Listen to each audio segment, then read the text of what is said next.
Hey, welcome back, my friend. If you're here, I'm guessing you're already tucked in. The lights are low. Maybe there's a soft breeze somewhere nearby, and you're ready for a story. I am really glad you're here tonight.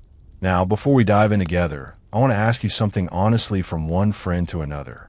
If you enjoy the kind of stories I bring you, the kind that make you feel like you're somewhere else entirely, somewhere quieter and more beautiful, then maybe take just a tiny moment right now before you get too comfortable to hit that subscribe button or leave a like on this video. You do not have to do it just because I asked. Only do it if this really speaks to you. And hey, I am genuinely curious. Where are you watching this from tonight?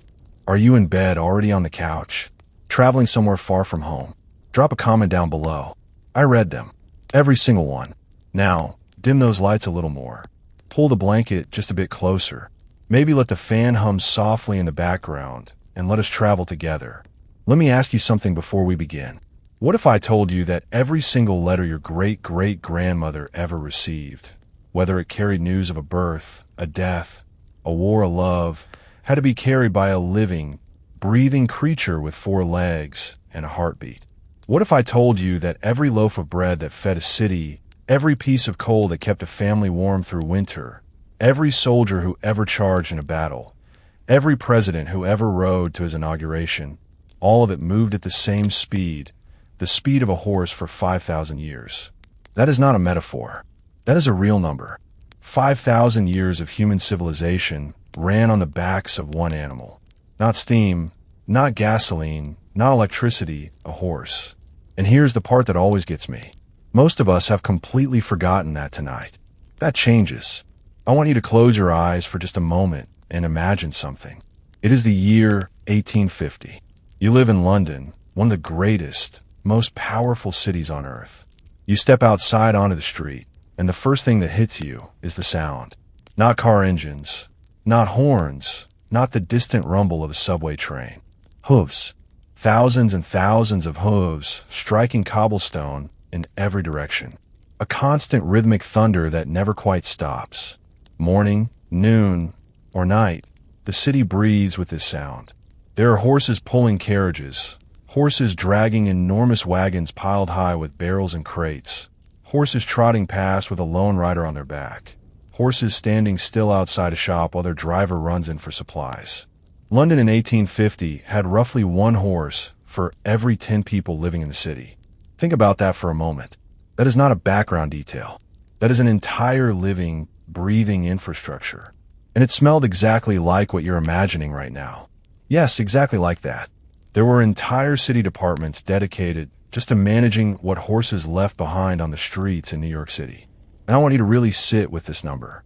The horses deposited an estimated 2.5 million pounds of manure on the streets every single day by the 1880s, 0.2 million pounds daily. The newspapers of the time were not writing about economic policy or foreign affairs as the great crisis of their era. They were writing about the horse manure problem. Seriously, some urban planners genuinely believed that by 1950 the streets of New York would be buried under 9 feet of horse dung if something did not change. That was the actual headline fear of its time. But here is the thing, and this is what I find so deeply fascinating behind all of that noise and mess. And yes, the smell, there was something extraordinarily beautiful happening. A civilization had built itself around a partnership. Let us go back even further, because the story of horses and humans does not start in a crowded city. It does not start with carriages or cavalry or racing tracks. It starts on a vast, windswept grassland in what is now the region we call the Eurasian steppe. That enormous belt of open land stretching from Hungary in the west all the way to Mongolia in the east. Around 5,500 years ago, give or take a few centuries, something happened out there that we are still feeling the effects of today. Humans began riding horses. Now, horses had existed long before that. Wild horses had roamed the grasslands for millions of years, and for a very long time, humans hunted them for food, just like they hunted deer or bison. The horse was prey dinner. That was the entire relationship. And then somewhere on that steppe, someone had an idea. We do not know their name. We do not know if they were a man or a woman, young or old. We do not have a statue of them anywhere. which honestly feels like a serious oversight because what they figured out changed the world more profoundly than almost any invention you can name. They figured out that you could ride one. The evidence comes from the bones. Archaeologists studying ancient horse skeletons from a culture called the Bai, people who lived in what is now northern Kazakhstan, found something remarkable. The horses showed signs of what scientists call a bit wear pattern. Tiny specific damage to the teeth that only happens when a horse has been wearing a bit, the metal piece that connects to a bridle. These horses were being controlled, being ridden. This was approximately 3,500 to 3,800 years before the Common Era, which means this partnership has been going on in one form or another for roughly 5,000 years. 5,500 years. Your smartphone has existed for less than 20. The car has been around for about 130. Even the printing press is only about 570 years old.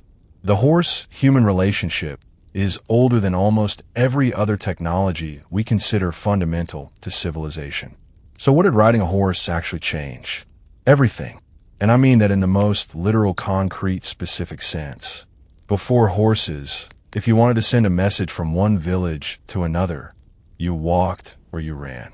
The fastest a human being can run for any sustained distance is roughly 6 to 8 m/h. A trained messenger on foot might cover 20 to 30 m in a day if the terrain was good, and the weather was kind, and they did not collapse. A horse changes that equation completely. A healthy horse at a comfortable trot covers ground at roughly 8-12 mph. At a canter, 12 to 17. At a full gallop, well, the fastest recorded horse in history hit just over 55 mph, though obviously no one was sustaining that for long distances. But the real magic was not the top speed. It was the stamina. A relay system of riders on fresh horses, which the Mongol Empire later perfected into something called the Yam Postal Network, could carry a message over 200 m in a single day. 200 m in one day when the alternative was walking. Think about what that means for how a society organizes itself. Think about what it means for a king trying to rule a territory the size of France. Before horses, you could realistically govern roughly the distance a man could walk in a few days in any direction. With horses, you could project power, send orders, receive news, move armies across distances that would have seemed almost magical to your ancestors. The Roman Empire at its height stretched from Scotland to Mesopotamia. And historians will tell you that one of the key reasons Rome could maintain even a rough kind of control over that enormous territory was its road system. Yes, but also the horses that ran on those roads. The Roman military courier service, known as the cursus publicus, maintained relay stations every 7 to 12 m along major roads, with fresh horses always ready. A message sent from Rome to a military commander in what is now modern Turkey could travel over 1,000 miles and arrive within a week. A week. That was cutting-edge communication technology for 1,700 years. Now, here's something I want you to think about, because I think it says something deeply human about all of this. We talk about the horse as a tool, as technology, as infrastructure, and all of that is true. But ask anyone who has ever spent real time around horses, and they will tell you something else entirely. There is a writer and historian named John Keegan, one of the most respected military historians of the 20th century, and he once wrote something that has stayed with me. He described the relationship between a cavalry soldier and his horse as unlike anything else in warfare. The horse was not a weapon or a vehicle. It was a companion, something the soldier worried about, cared for, and grieved over when it died. And that was not unique to soldiers. The farmers who worked horses in their fields knew their animals by name, by personality, by the particular way they would nicker in the morning when they heard breakfast coming. The postal riders of the American West spoke about their horses the way some people speak about their closest friends. When the First World War ended in 1918, the British Army had sent over 1 million horses to the front. They had arrived full of life, cared for, loved in many cases. And when it was over, the army sold most of them to slaughterhouses in Europe because shipping them home was too expensive. The veterans came home. Their horses did not. A group of soldiers reportedly wept openly at the docks as they watched their horses being led away. One soldier whose account was preserved in a regimental diary wrote simply, "I have never cried for a man the way I cried for that horse." That is not a technological relationship. That is something older and deeper and harder to name. So tonight, over the course of this series, we're going to explore all of it. We're going to walk through the muddy fields of medieval England alongside farmers whose entire livelihood walked on four legs. We're going to sit inside a rattling stagecoach on a dirt road in 1840, surrounded by strangers, half of them already asleep on each other's shoulders as the horses ahead press forward through the dark. We're going to stand in the underground tunnels of 19th century coal mines where horses spent their entire lives below the surface of the earth and went blind from the darkness. We're going to watch a city transform almost overnight in historical terms as the car arrived and the horse simply disappeared. And we're going to ask ourselves what we lost when that happened. Because I think, and this is just my own honest feeling after spending a long time reading about all of this, I think we lost something we have not quite been able to name. Something that was not just transportation or labor, but a daily physical, unspoken reminder that we were not alone on this earth, that there were other creatures walking beside us. For thousands of years, the sound of a city was the sound of hooves. The sound of the countryside was horses in the field. The sound of an army approaching was horses. The sound of good news arriving was a rider dismounting outside your door. Horse breathing hard, flanks heaving, having come 20 m to find you. That was the world. And in one generation, just one, it was gone. Stay with me, because we were just getting started. And the next chapter of this story takes us all the way back to the very beginning to a vast golden steppe. 5,500 years ago, where a single moment between one human and one animal quietly changed everything. Or were those first people like the ones who first dared to climb onto the back of a wild horse? What did they feel? And why did that one act set off a chain reaction that built empires, connected continents, and left its mark on every language, every city, and every road you've ever walked on? That is exactly where we're going next. Picture this for a moment. You're standing at the edge of a Roman road somewhere in what is now southern England. The year is around 150 of the Common Era. The road beneath your feet is not dirt. It is not mud. It is stone. Carefully layered stone cambered slightly toward the edges, so rain drains off to the sides wide enough for two cars to pass each other without stopping. And coming down that road, moving at a steady, rhythmic pace, is a horse. Not a wearer, not a magnificent beast carrying a general in shining armor. Just a horse carrying a message, carrying medicine, carrying a small wooden box that holds someone's inheritance, or a letter that will determine whether a family keeps their land. Just a horse doing what horses did every single day for thousands of years without anyone writing poems about it. Here is something that genuinely surprised me when I first started reading deeply about this period. We tend to think of ancient and medieval travel as this romantic thing.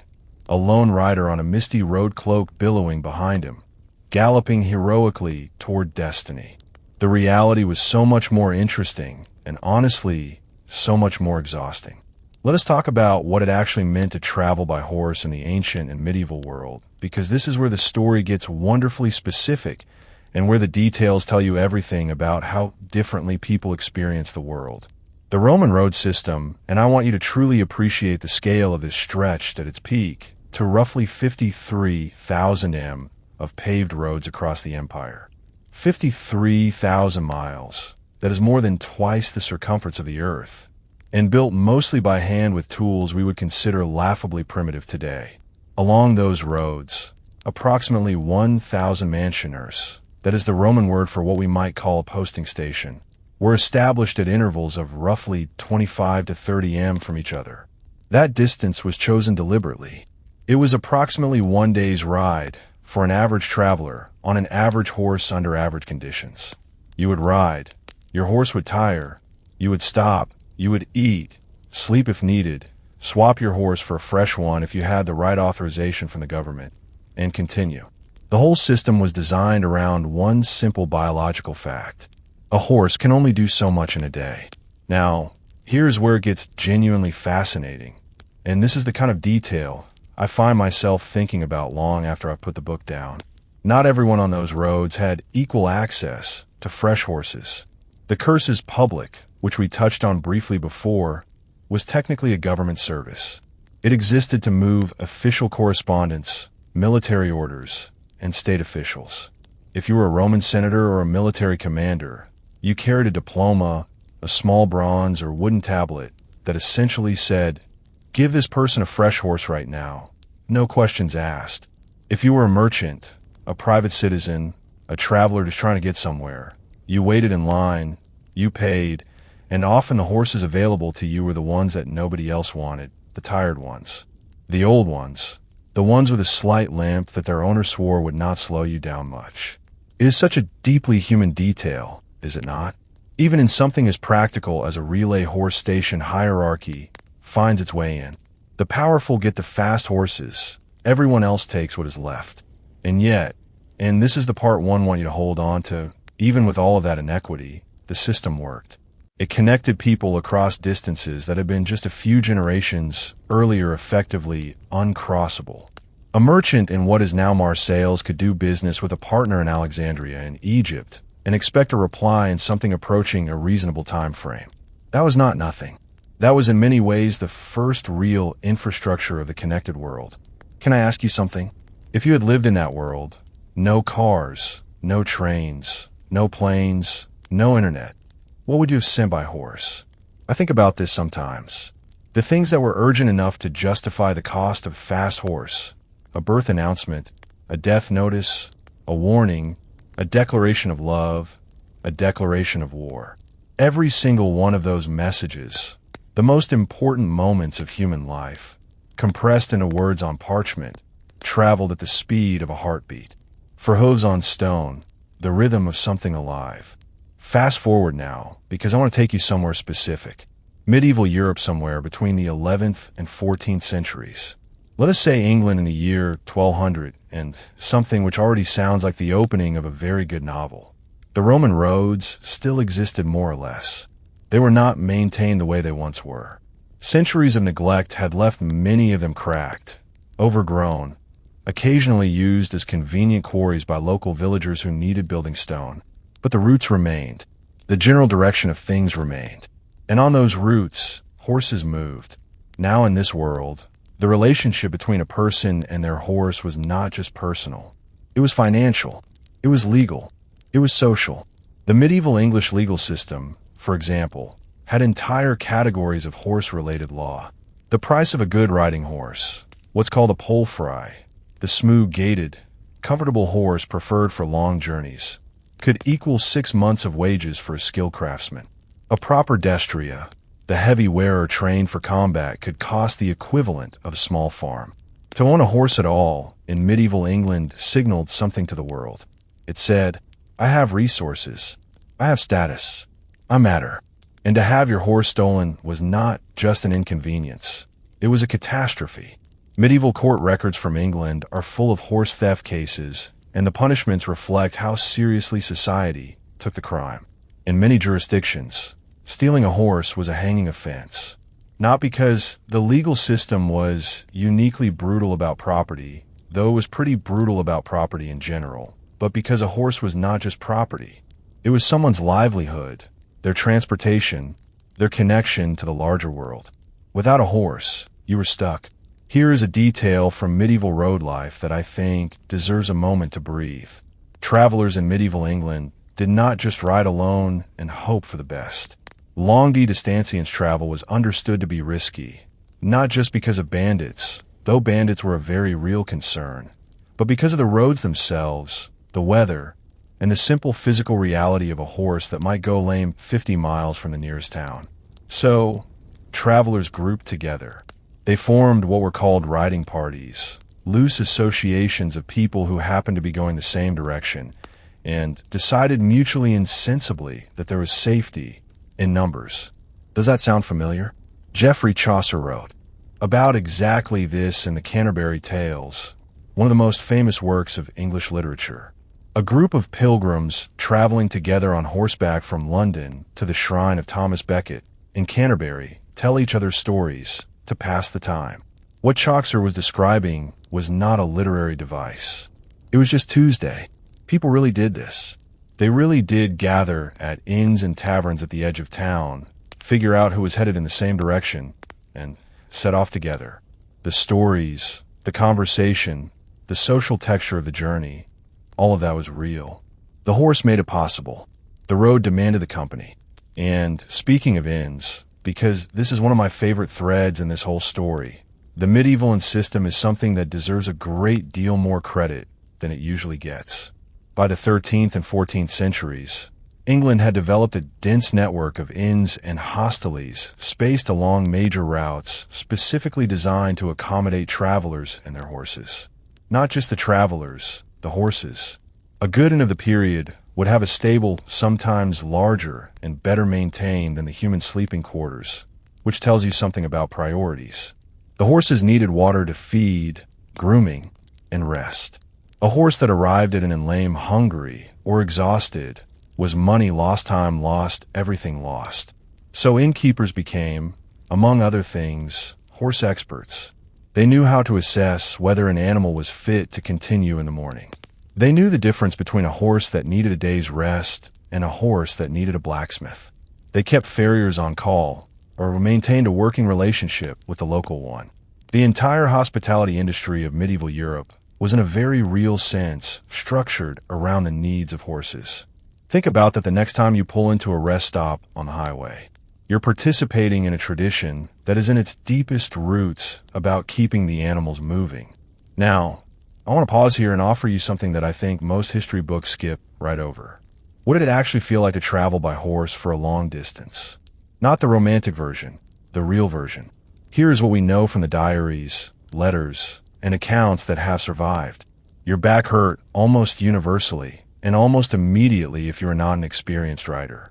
A full day in the saddle, and a full day meant 6 to 8 hours of actual riding, left most people stiff, sore, and walking with a particular kind of careful tenderness that experienced travelers recognized immediately. It was cold if it was winter, which in England is most of the time. The wind at riding pace cut straight through wool.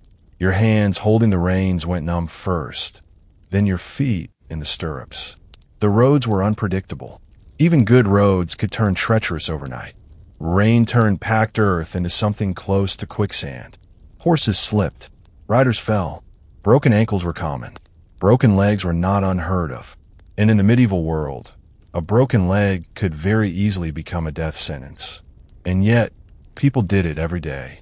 Merchants, priests, pilgrims, messengers, midwives, judges on circuit, nobles visiting their estates, an endless stream of human beings on horseback, moving through the cold and the mud and the uncertainty, because the alternative was not moving at all. There is something I find quietly heroic about that. Not the grand heroism of battles or conquests, just the ordinary daily heroism of people who needed to get somewhere and got there because they had a horse and the determination to keep going. One more thing before we move on, and this one genuinely stopped me cold when I first read it. Historians who study medieval travel patterns have calculated that the average speed of overland travel in medieval Europe, accounting for road conditions, rest stops, weather, and the natural pace of an average horse, was approximately 25 to 30 m per day. 25 to 30 m per day. Now hold that number in your mind, and consider this Julius Caesar, one of the fastest travelers in the ancient world. Famous for covering distances that amazed his contemporaries, regularly managed to cover 100 miles in a day using relay horses and the best roads in the known world. And here's the part that quietly astonishes me. That gap between 25 miles for an ordinary traveler and 100 m for the most powerful man using the best resources available. That gap barely changed for 1,500 years. From roughly the fall of the Roman road network in the 5th century through to the early 19th century and the arrival of the railroad, the speed of land travel in Europe improved almost not at all. 1,400 years the printing press was invented. The Renaissance bloomed and faded. Shakespeare wrote every play you studied in school. The Americas was colonized. Empires rose and collapsed. And through all of it, the fastest a person could move across land was still determined by how fast a horse could walk, trot, or run. That is the quiet, enormous fact at the center of this story. everything changed, and the horse stayed exactly the same. Which brings us naturally to a question that I think you might already be turning over in your mind.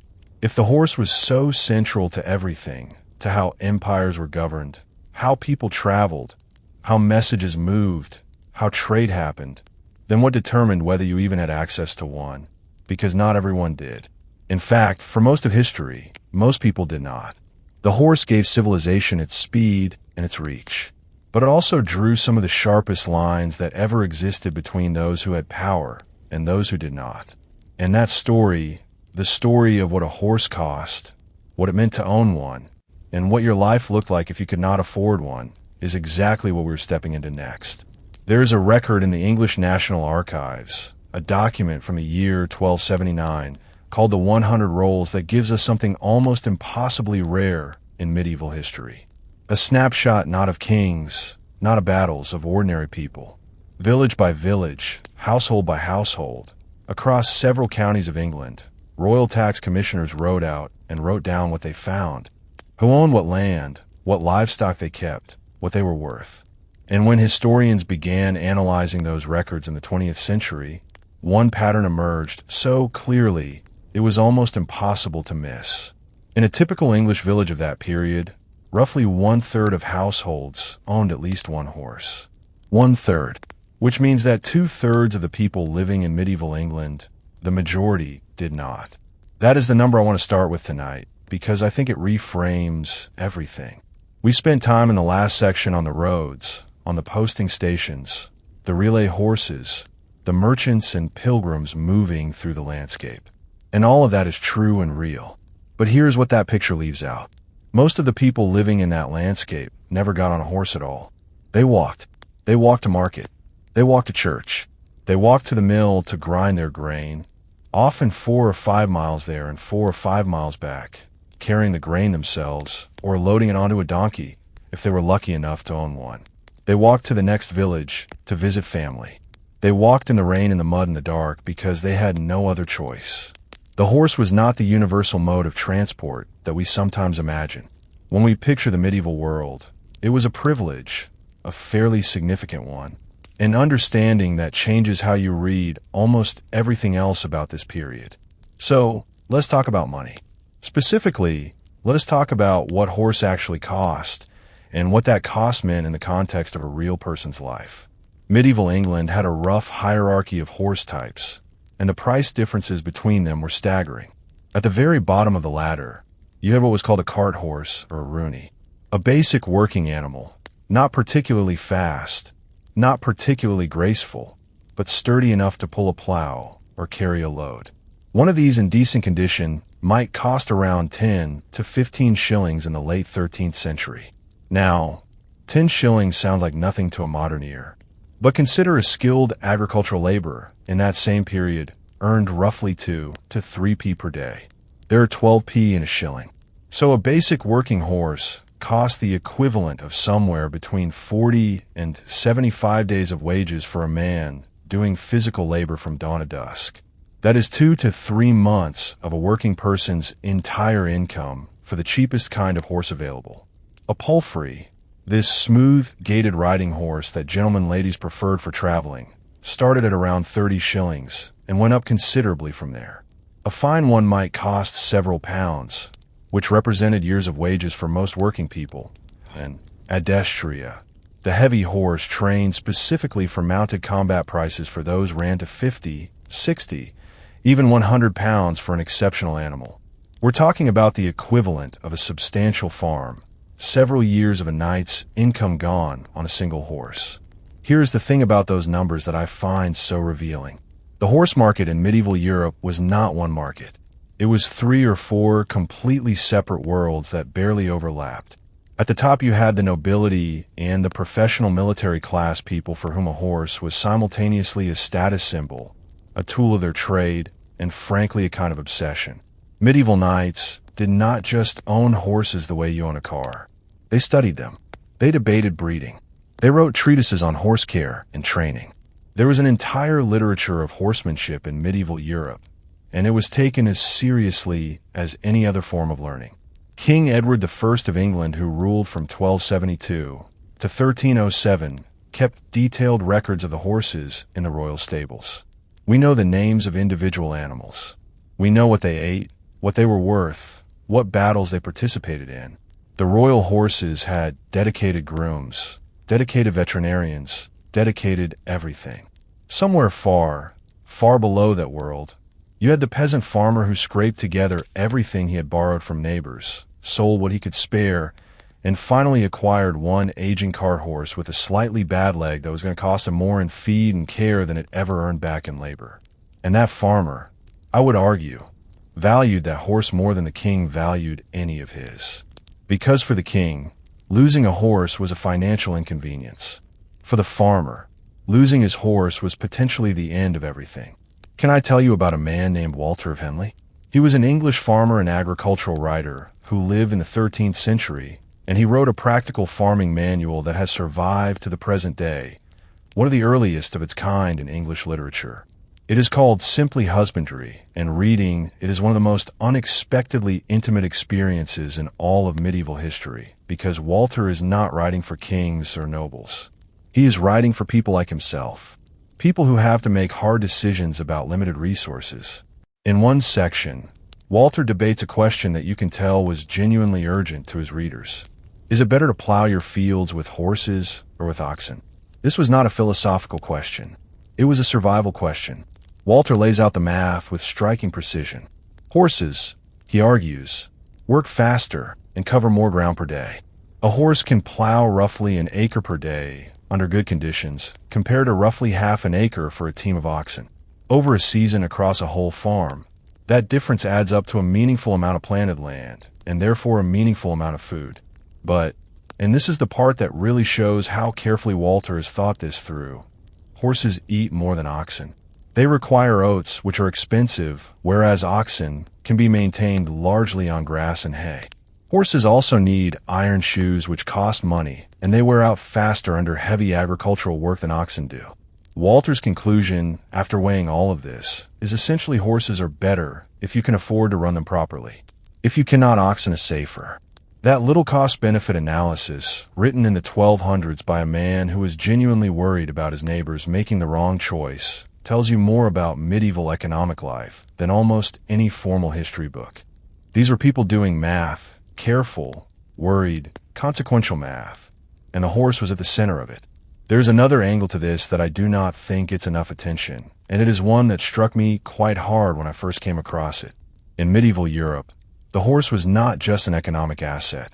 It was a legal and social identity marker in ways that went far beyond simply owning an expensive thing. English common law of the medieval period recognized a concept called the horse-owning class.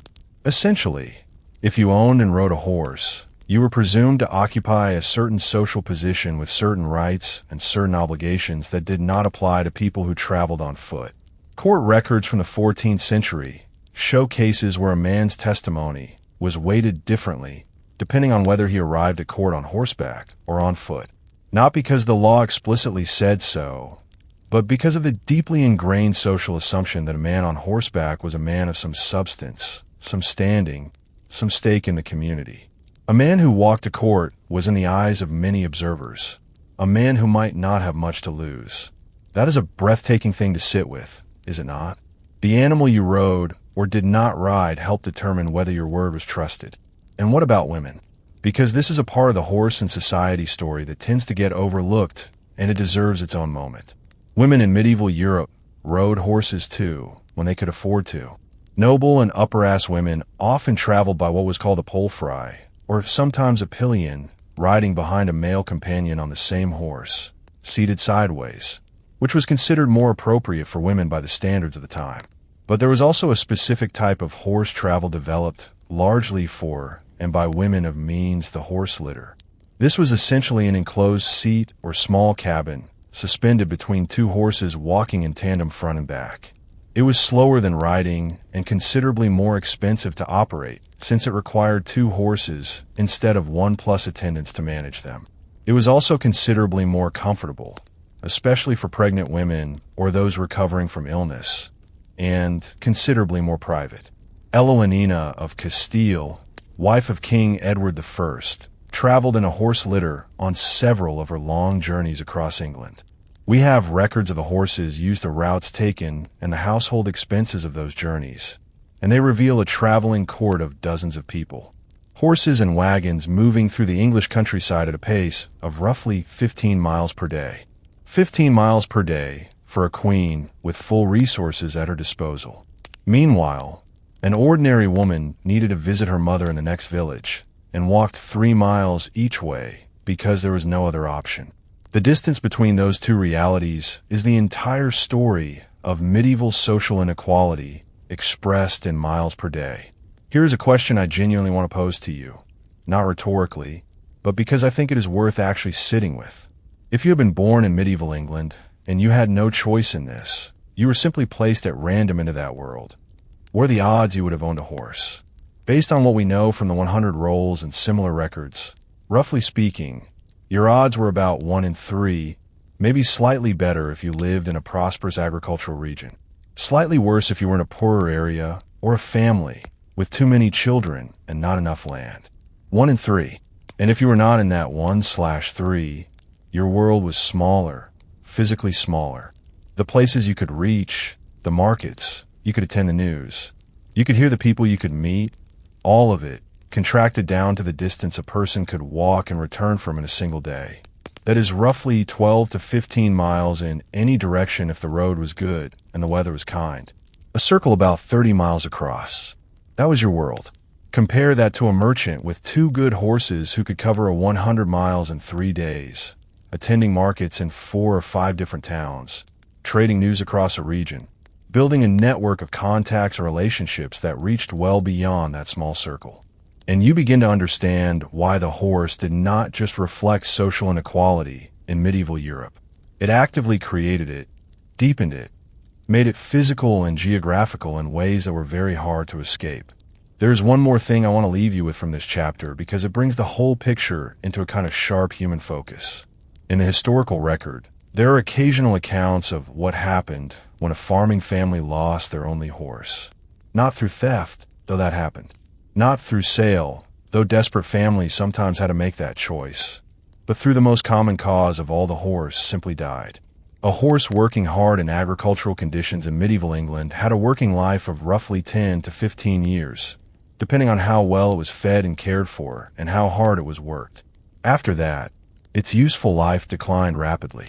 When a farming family's horse died, the consequences could cascade through their entire existence in ways that are genuinely difficult to comprehend from our modern vantage point. Without a horse, you could not plow your fields effectively, or you could not plow them at all if you had no oxen either. Without plowing, you planted less.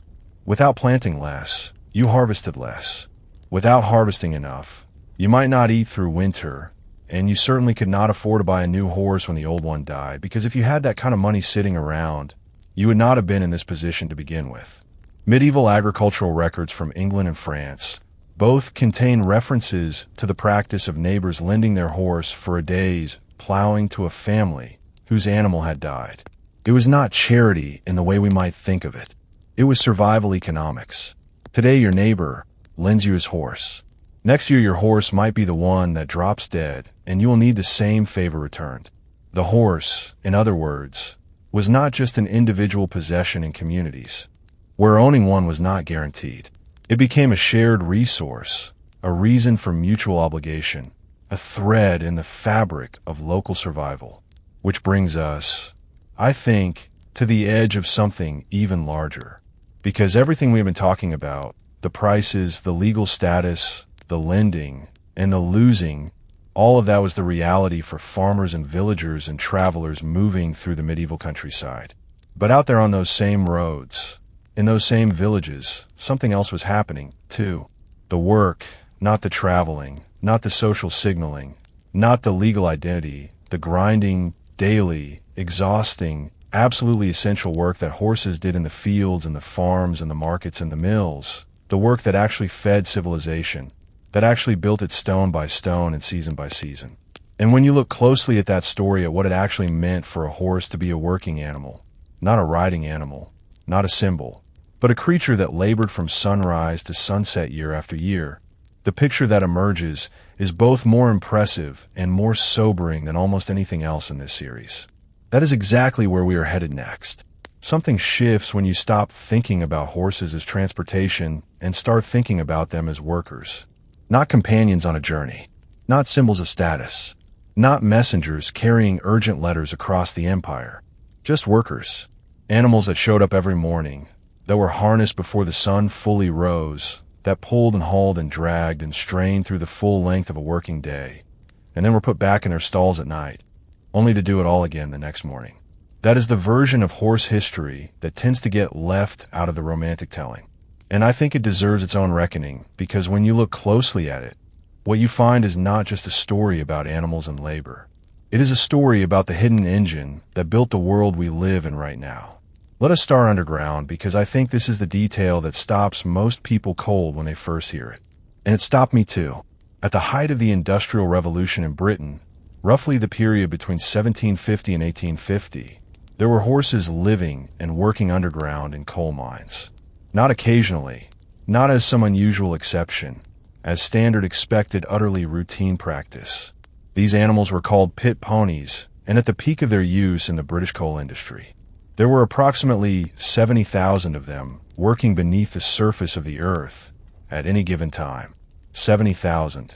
They were brought down into the mines as young animals, often around 4 years old, through shafts that had to be specially widened to accommodate them. Once underground, many of them never came back up, not because they cannot be brought up, but because the cost and difficulty of doing so made it impractical. A pit pony might spend its entire working life, sometimes 10 or 15 years, without ever seeing daylight again. There are accounts from miners of that period describing the behavior of these animals with a tenderness that is almost unbearable to read. The ponies learned the mine's layout with extraordinary precision. They knew which tunnels were safe and which were dangerous. Some miners reported that their pony would stop dead at a certain point in a tunnel and refuse to move, and that this behavior had on more than one occasion preceded a roof collapse or a gas pocket. The miners trusted those instincts. They had to in the dark with inadequate lighting and no modern senses. The judgment of a frightened horse was sometimes the most reliable safety instrument available. The work these animals did underground was brutal in its simplicity and its relentlessness. They pulled what were called corves or tubs, small wooden or iron vehicles running on rails loaded with coal from the coalface back to the main shaft, where the coal would be hauled to the surface. A single tub might weigh anywhere from 300 to over 000 lb when loaded. A pony might make dozens of these trips in a single shift. The tunnels were low. Many pit ponies developed a distinctive posture over years of underground work, a permanent slight crouch, a way of holding their head and neck that reflected years of navigating ceilings that were never quite high enough. They went blind from the darkness. Yes, though it is worth clarifying that this was not immediate. The process was gradual, and many ponies retained partial vision for years. But the darkness changed them in other ways, too. Some became extraordinarily sensitive to sound and vibration, developing what miners described as almost uncanny awareness of changes in the mine's environment. The relationship between a pit pony and his assigned miner, each pony was typically assigned to a specific man, was one of the most intimate working partnerships in industrial history. The miner fed his pony groomed. It knew its moods and its tolerances. When a pony was sick or injured, it was the assigned miner who was most likely noticed first, because he was the one paying attention. Child labor laws in Britain began to change in the 1840s, particularly after the Mines Act of 1842, which prohibited women and boys under 10 from working underground. But ponies remained below ground, largely without legal protection, for another full century. The last working pit ponies in British mines were not retired until 1999. 1999, your parents were alive. Maybe you were too. Now, let me bring you above ground, because the story of working horses in the pre-industrial and industrial world is just as extraordinary on the surface as it was beneath it. The construction of the great canal systems of Britain and the United States, the engineering projects that preceded the railroad, and in many ways made the industrial world possible, were almost entirely dependent on horsepower. In Britain, The canal age ran roughly from 1760 to 1840. During that period, approximately 4,000 miles of canals were dug across the country, connecting industrial centers to ports, moving coal, iron, cotton, and grain at a scale that road transports simply could not manage. And those canals, once built, were operated almost entirely by horses. This system was called horse-drawn narrowboat transport, and it worked like this. A horse, sometimes a single horse, sometimes a team of 2 or 3, walked along a tow path beside the canal, pulling a narrowboat loaded with cargo through the water via a long rope called a tow line. The tow path was essentially a road built specifically for this purpose, running alongside the canal for its entire length. This was not a dramatic or glamorous technology. It was by most accounts one of the most monotonous forms of work imaginable for the horse and for the human walking alongside it. The horse walked. The boat moved mile after mile, hour after hour, day after day. But the physics of it were remarkable.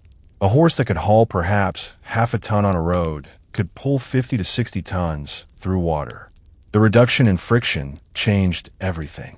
Suddenly, the same animal, the same energy, the same muscle and bone and breath could do 100 times more useful work just by changing the medium it was pulling through. This is why canals were revolutionary. Not because they were fast, they were not. A canal boat moved at roughly 4 miles per hour, about the speed of a brisk walk. But they could move vast quantities of heavy goods cheaply and reliably in a way that had simply not been possible before. And at the center of it all, walking the tow path in all weathers, was a horse. Here is something that genuinely delights me about this period, and I hope it delights you too. The families that operated canal boats in Britain, the boatmen and their wives and children, developed an extraordinarily close relationship with their working horses. These were not farm horses seen occasionally from a distance. They were constant companions, often traveling with the family for weeks at a stretch. The boatmen developed detailed knowledge of horse psychology that would impress a modern animal behaviorist. They knew that a horse would work more willingly with a familiar companion, either another horse or a specific person, and they arranged their working patterns accordingly. They knew which horses handled cold weather well, and which needed extra feed in winter. They knew the individual gaits and preferences of each animal. Canal boat horses also apparently developed something that observers at the time described as route memory that bordered on the uncanny. After making a journey several times, many horses would navigate the tow path, including its locks and bridges and turnings, with minimal guidance from their handler. Some boatmen reported falling asleep on the tow path and waking to find the horse had continued along the correct route for a mile or more without instruction. I find that detail quietly wonderful. An animal that had internalized its job so completely that it could be trusted in the most literal sense to keep things moving while the humans rested.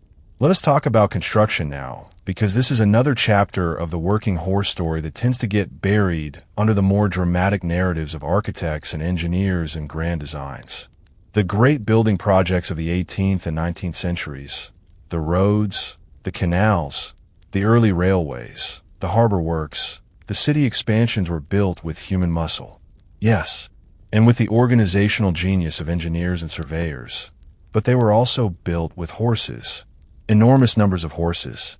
The construction of the Erie Canal in the United States, completed in 1825, provides one of the most detailed accounts we have of construction horse use in the early American period. The canal stretched 363 m across New York State, and at the peak of construction, the project employed somewhere between 8,000 and 9,000 horses working simultaneously on various sections. These animals did not lay stone or dig earth with their hooves. They drove the machinery, the scrapers, the plows, the stump pullers that made large-scale earth moving possible. A horse-drawn scraper operated by a skilled teamster could move roughly 12 cubic yards of earth per hour. By hand, the same work would have required multiple men working for the same period. The math of it meant that for every horse working on a major construction project, the effective labor force expanded by a multiplier that contemporary engineers estimated at anywhere from 6 to 10 human workers. Without horses, the Erie Canal would have taken not 8 years to build, but something closer to 50, and would have required a workforce of essentially the entire able-bodied male population of New York State. Do you ever stop and think about what it took to feed all of this? I do not mean that as a rhetorical flourish. I mean it literally, because the logistics of keeping working horses fed and healthy was itself one of the major industries of the pre-industrial world. A working draft horse, the heavy bill horses used for hauling and construction breeds like the Shire, the Clydesdale, the Percheron, consumed roughly 20 to 25 pounds of hay and 6 to 8 pounds of oats per day under heavy working conditions. They also needed several gallons of water multiple times daily, and their hooves needed reshoeing roughly every 4 to 6 weeks. Scale that up to the tens of thousands of horses working on the construction sites, canal, tow paths, farm fields, and city streets of 18th and 19th century Britain and the United States. And you begin to understand why the hay market was one of the most economically significant markets in the entire pre-industrial economy. In London, by the mid-9th century, feeding the city's horses required the agricultural output of roughly 1.5 million acres of hay meadow and grain fields. 1.5 million acres dedicated entirely to growing food for the animals that made the city function. Some economic historians have argued, only partly in jest, that the most important agricultural product in 19th century England was not wheat for human bread, but hay for horse feed. They might not be entirely wrong. There is one working horse story from this period that I keep coming back to because I think it captures something essential about the relationship between these animals and the humans who depended on them. It involves the Shia horse, that magnificent, enormous breed that became the defining image of English agricultural and industrial power in the 18th and 19th centuries. At their working peak, Shia horses could pull loads of up to 5 tons on a good surface. A pair working together in competition demonstrations of the period sometimes pulled loads exceeding 45 tons when given a running start. 45 tons. These animals were bred over generations, specifically to carry more pull, more endure more, every characteristic that made a Shai horse a Shia horse. The dense muscular hindquarters, the enormous feathered hooves, the deep chest that housed extraordinary lung capacity was the result of deliberate human selection for the qualities of a working machine. And yet there are entries in the journals of Shai horse breeders and working owners from the 19th century that describe these enormous animals with a tenderness that reads almost like writing about children. Notes about a horse's preference for certain types of hay, about the particular way one animal liked to have its furlock brushed, about how a specific horse would put its head down onto a trusted handler's shoulder when tired and stand there for a moment in something that looked from the outside remarkably like trust. These were not sentimental people, generally speaking. They were farmers, contractors, industrial workers, men who had to make hard practical decisions about livestock, about cost and value and output. And still they wrote those things down. Still they noticed, still they felt something about it that they thought was worth recording. I think that says something important about what the working relationship between humans and horses actually was at its core. Beneath all the economics and the labor calculations and the market prices, it was a partnership. Unequal certainly, difficult often, but a partnership nonetheless. And the humans in that partnership knew it, even when they did not have words to say it clearly. The world that those horses built, the canals, the roads, the harvested fields, the moved earth, is still here. The Erie Canal still exists. The English countryside still carries the shape of fields that were plowed by horses for 1,000 years. The towpaths are still there, converted to walking trails. The horses are gone from those places, but the shape of the world they made remains. And I think about that sometimes when I'm walking somewhere, and the path is just a little too narrow for a modern vehicle, but perfectly wide for one horse and one person walking beside it. The world remembers, even when we have forgotten. Speaking of remembering, there is one more dimension of the working horse world that we have not yet touched, and it might be the most visceral, most immediate, most human. Because while farmers were plowing fields and canal boatmen were walking to paths and miners were sending ponies into the dark, something else entirely was happening in the cities. Something loud, something chaotic, something that was, depending on who you ask, either the greatest urban convenience ever devised, or a slow-motion catastrophe unfolding in full public view. The horse-powered city, not the village, not the countryside. The city dense, enormous, already straining at the edges of what any pre-industrial society had ever attempted. And what it looked like, what it sounded like, what it smelled like when you dropped a 100,000 working horses into that environment. That is a story that will genuinely surprise you. That is exactly where we're going next. Close your eyes for just a second and picture this. It is 4:30 in the morning. The air outside is cold enough that you can see your breath. You're standing in front of coaching in somewhere in rural England. Let us say it is the year 1822, and you've been awake for an hour already, having paid extra for a wake-up knock from the innkeeper's boy. Because missing your coach means waiting another full day, and you simply cannot afford to wait. The coach arrives with a sound you feel before you hear it. The thunder of 8 hooves on packed earth, the creak and sway of the vehicle itself, the shout of the coachman upon his box. It swings into the innyard, the horses blowing steam from their nostrils, and before it is fully stopped, the inslers are already moving, unhooking the tired team, leading them away, bringing the fresh horses out from the stable. This changeover takes approximately 5 minutes. 5 minutes. And then the coachman calls out, the guard blows his horn, and the coach moves again. Whether you're on board or not is entirely your problem. Welcome to stagecoach travel. Population, everyone who needed to get somewhere and had the money for a seat. The stagecoach is one of those things that history has made romantic and comfortable when the reality was something considerably more complicated, more chaotic, and I have to be honest, more fascinating. Let us start with the basics of how the system actually worked, because the engineering of it is genuinely impressive. The name stagecoach comes from the word stage, meaning a section of road between stopping points. A long journey was not made in one continuous run. It was broken into stages, typically 10 to 15 miles long, at the end of which the horses were changed for a fresh team. The coach itself kept moving. The horses rotated. The passengers stayed put and try not to think too hard about the road ahead. In England by the 1820s and 1830s, this system had been refined over roughly 150 years into something approaching a precision operation. The main coaching routes between London and major cities like Bath, Bristol, Birmingham, and Edinburgh had posting houses, the inns where horses were changed, spaced with military regularity. The coachman knew exactly how long each stage should take. The guards carried timepieces and were expected to maintain schedules measured in minutes, not hours. The London to Bath route, approximately 115 miles, could be covered in around 12 hours by the fastest mail coaches of the 1830s. That is just under 10 miles per hour.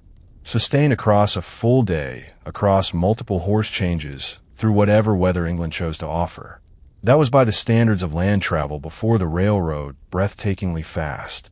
Now, here's the part the romantic paintings leave out. If you were a passenger on that coach, those 12 hours were not comfortable. The inside of a stagecoach held 4 passengers seated, 2 facing 2, in a space roughly the size of a modern compact car's back seat, but narrower lower and with no suspension to speak of beyond the leather straps that the coach body hung from. Every rut in the road, every stone, every patch of a washboard surface transferred directly through those straps into the passenger spines. Outside passengers, those who had paid less for seats on the roof or the back, had it worse in some ways and better in others. They were exposed to the full weather, which in England meant a reasonable chance of rain at any time of year, and in winter meant genuine cold, that at coach speeds cut straight through whatever layers a person was wearing. But they could see, they could move. They were not locked in a small dark box with 3 strangers, and whatever those strangers had eaten for breakfast. Contemporary accounts from passengers on English mail coaches are wonderfully candid about the experience. One traveler writing in the 1790s described the inside of a fully occupied coach as an atmosphere of tobacco, wet wool, and mutual resentment. Another wrote about a fellow passenger who snored so loudly through the night portion of a journey from London to York that the writer seriously considered asking the coachman to stop and let the man walk the rest of the way. The coachman, for his part, would almost certainly have refused. Who were these coachmen? These men who drove the great coaches of the 18th and 19th centuries? because I think they deserve a moment of their own, separate from the romantic image of a figure in a caped greatcoat on a box seat. The coachmen of the English mail and stagecoach era were skilled professionals, full stop. The job required mastery of what was called four-in-hand driving, the simultaneous management of four horses via four separate sets of residential held in two hands at speed on roads that range from reasonably maintained to genuinely dangerous. It took years to learn properly. The best coachmen were not just drivers. They were horse psychologists, weather readers, road experts, and crowd managers all at once. They knew every inch of their route. They knew which sections were dangerous in wet weather, which bridges had a tendency to sway, which sections of road turned to mud after rain and required a different approach. They knew their horses individually, which animals needed encouragement on hills, which needed restraint on descents, which pairs worked well together, and which did not. The very best coachmen were celebrities in the England of their time. A coachman named John Peer, who drove the London to Brighton route in the early 19th century, was reportedly recognized and cheered by spectators along the road the way a modern sports figure might be. Inside, passengers were known to pay a premium specifically to ride with certain coachmen whose skill and speed they trusted. And yet, and this is a detail I find quietly poignant, almost none of these men became wealthy. The income was reasonable by working-class standards, but the physical demands were enormous, the hours were brutal, and the career was effectively over by the time a man reached his mid-40s. The body simply could not take another decade of sitting on a high-exposed box seat, in all weathers holding four horses at speed hour after hour.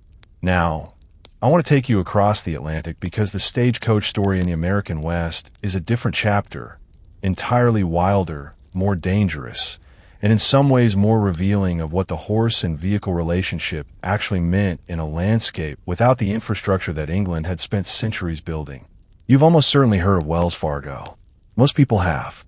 What fewer people realize is quite how central the horse-drawn coach was to the company's original purpose, and how genuinely terrifying the service it offered could be. Wells Fargo and Company was founded in 1852 in the immediate aftermath of the California Gold Rush. Its original purpose was not glamorous, move money documents and parcels between the established East and the chaotic gold-frenzied West, as reliably as possible in conditions that made English coaching roads look like luxury infrastructure. The coaches Wells Fargo used, and most American stagecoach companies used, were a design called the Concord coach built by the Abbott Downing Company in Concord, New Hampshire. These vehicles were engineering marvels of their era. Instead of metal springs, they were suspended on thick leather thorough braces, straps that absorbed road shock through a swaying, rocking motion rather than a direct bounce. Passengers described the sensation as something like riding in a cradle, which sounds pleasant until you've been doing it for 16 hours on a mountain road. The Concord coach weighed approximately 2,500 pounds empty and could carry up to 9 passengers inside, and several more on top along with mail express packages and whatever luggage could be strapped to the exterior. Moving this vehicle through the Sierra Nevada, across the Nevada desert, through the passes of the Rocky Mountains in summer heat, in winter snow, on roads that were sometimes barely trails required horses of extraordinary quality driven by men of extraordinary nerve. Here is a number that tends to surprise people when they first hear it. At the peak of stagecoach operations in the American West, in the period between roughly 1860 and 1880, the major stage lines collectively maintained somewhere between 150,000 and 200,000 horses and mules in service across their networks. 50,000 to 200,000 animals purchased, fed, stabled, trained, and replaced when they wore out or were lost to injury, disease, or the remarkable variety of catastrophes that the Western landscape offered. The logistics of this were staggering. Relay stations, the American equivalent of England's posting houses, had to be established every 10 to 15 miles along routes that crossed some of the most inhospitable terrain in North America. Each station needed a station keeper, feedstocks, water, a farrier, and a small herd of horses rested and ready to replace the incoming team. Building and supplying these stations was itself a monumental undertaking. Feed for the horses had to be hauled sometimes hundreds of miles to stations in the middle of deserts or mountain passes where nothing useful grew. Water had to be found or transported to stations in arid country, and all of it had to be maintained continuously across distances that would have seemed incomprehensible to anyone who had spent their life in Europe. Do you want to know what I think is the single most underappreciated job in the history of American transportation station keeper? Not the glamorous coachman, not the passengers on their way to adventure. The station keeper, the person who lived at a relay station in the middle of nowhere, often alone or with just one or two assistants whose entire job was to make sure the horses were ready when the coach came through. These people waited. That was most of the job. They maintained the horses, kept the feed stores repaired, what needed repairing, and waited for the sound of an approaching coach. When it came, they had roughly 5 minutes to get the exhausted team unhaired. The fresh team harnessed the passengers watered if there was time, and the coach back on its way. Then they waited again. Some of these stations were in locations so remote that resupply might come only once every few weeks. Station keepers had to be entirely self-sufficient for extended periods. They had to be capable of basic veterinary care, since the nearest proper farrier or horse doctor might be 50 miles away. They had to manage their horse herd through whatever the weather brought, and the weather in many parts of the American West brought everything. The journals and letters of station keepers that have survived from this period are among the most quietly remarkable documents in American frontier history. They are full of meticulous notes about individual horses, their temperaments, their injuries, their progress and training. They read in places less like the records of a transportation worker and more like the diary of someone who had found in the middle of extraordinary isolation that the horses were their primary company and their primary concern. One more thread from this chapter, and it is one that connects the romance of the stagecoach era to something considerably more sobering. The horses that pulled stagecoaches in England and in America had hard lives by any measure. A stage horse working a regular run was typically expected to cover roughly 40 to 50 m per day, divided across multiple stage segments. That sounds manageable until you factor in the weight they were pulling, the road conditions, the pace they were driven at to maintain schedules, and the simple physical reality of doing this, not occasionally, but every single working day. Stage horses in regular service were typically retired from that work after 4 to 5 years, not because they were old. A horse can live into its late 20s or early 30s, but because the specific demands of stage work them down faster than almost any other kind of horse labor. What happened to them after retirement varied enormously. Some were sold to lighter work, farm hauling, delivery routes, riding school use. Some simply ended up at whatever passed for the knacker's yard in their region. The English coaching industry consumed horses at a rate that contemporary observers found alarming, even by the standards of the time. One estimate from the 1820s suggested that the major coaching routes through England wore out and replaced their entire horse stock roughly every 3 to 4 years. Think about what that means. Every 3 to 4 years, the entire population of coaching horses, tens of thousands of animals, cycled out and was replaced by new ones. The stagecoach era was built on the backs of horses, quite literally, and it asked more of them than almost anything else in the human toolkit of that period ever did. I sit with that sometimes. The gap between the image and the reality, the bright painted coaches and the cheering crowds on one side, and on the other side, the quiet mathematics of horses used up and replaced again and again in service of a civilization that needed to move faster than it had any natural right to. We tend to celebrate the coaches and the coachmen and the adventure of it. The horses made it possible, and most of them left no record at all. Which brings me to something I've been holding back because I think it deserves its own space and its own attention. If the stagecoach gave civilization speed, there was another system that gave it reach the ability to send not passengers, but words across distances and at speeds that felt to the people experiencing it for the first time almost miraculous. The horse-powered postal networks that connected the ancient world, the medieval world, and eventually the modern world were engineering achievements of a completely different kind. Not about comfort or passenger experience, but about pure information velocity. How fast could a message travel? How reliably? How far? The answers to those questions shaped empires, changed the outcomes of wars, and connected families separated by oceans of distance. And at the center of every answer was a horse, a rider, and an open road stretching to the horizon. That is exactly the story waiting for us next. There is a job advertisement that ran in a California newspaper in the spring of 1860. And I want to read you a version of it. Not the exact words, but the spirit of it, because I think it tells you everything you need to know about what was about to happen. It said roughly wanted young, skinny, wiry fellows not over 18. Must be expert riders willing to risk death daily. Orphans preferred. Orphans preferred. Whoever wrote that line was not being dramatic. They were being practical. The job they were advertising was genuinely dangerous. The pay was good, but not extraordinary. And they specifically wanted riders who would not leave behind a family devastated if things went wrong. The job was riding for the Pony Express. And the story of the Pony Express, 19 months of operation, nearly 2,000 miles of open country, and a cast of characters that reads like something invented for a novel, is one of the most compressed, intense chapters in the entire history of horse-powered communication. Before we get to the riders themselves, I want to take you somewhere older, much older, because the idea of a horse relay postal system did not begin in 1860 in California. It began thousands of years earlier in an empire so vast and so brilliantly organized that its communication network was not surpassed for speed until the electric telegraph arrived in the 19th century. The Persian Empire under Cyrus the Great and his successors beginning around the 6th century, before the Common Era, built what historians consider the first true organized postal relay system in recorded history. They called it the Chapa Cane, which translates roughly as the House of the Mounted Kua. The system worked like this. Along the Royal Road, a masterpiece of ancient engineering that stretched approximately 1,700 miles from the city of Sardis in what is now western Turkey, all the way to Susa in what is now southwestern Iran. Relay stations were established at intervals of roughly 14 to 22 m.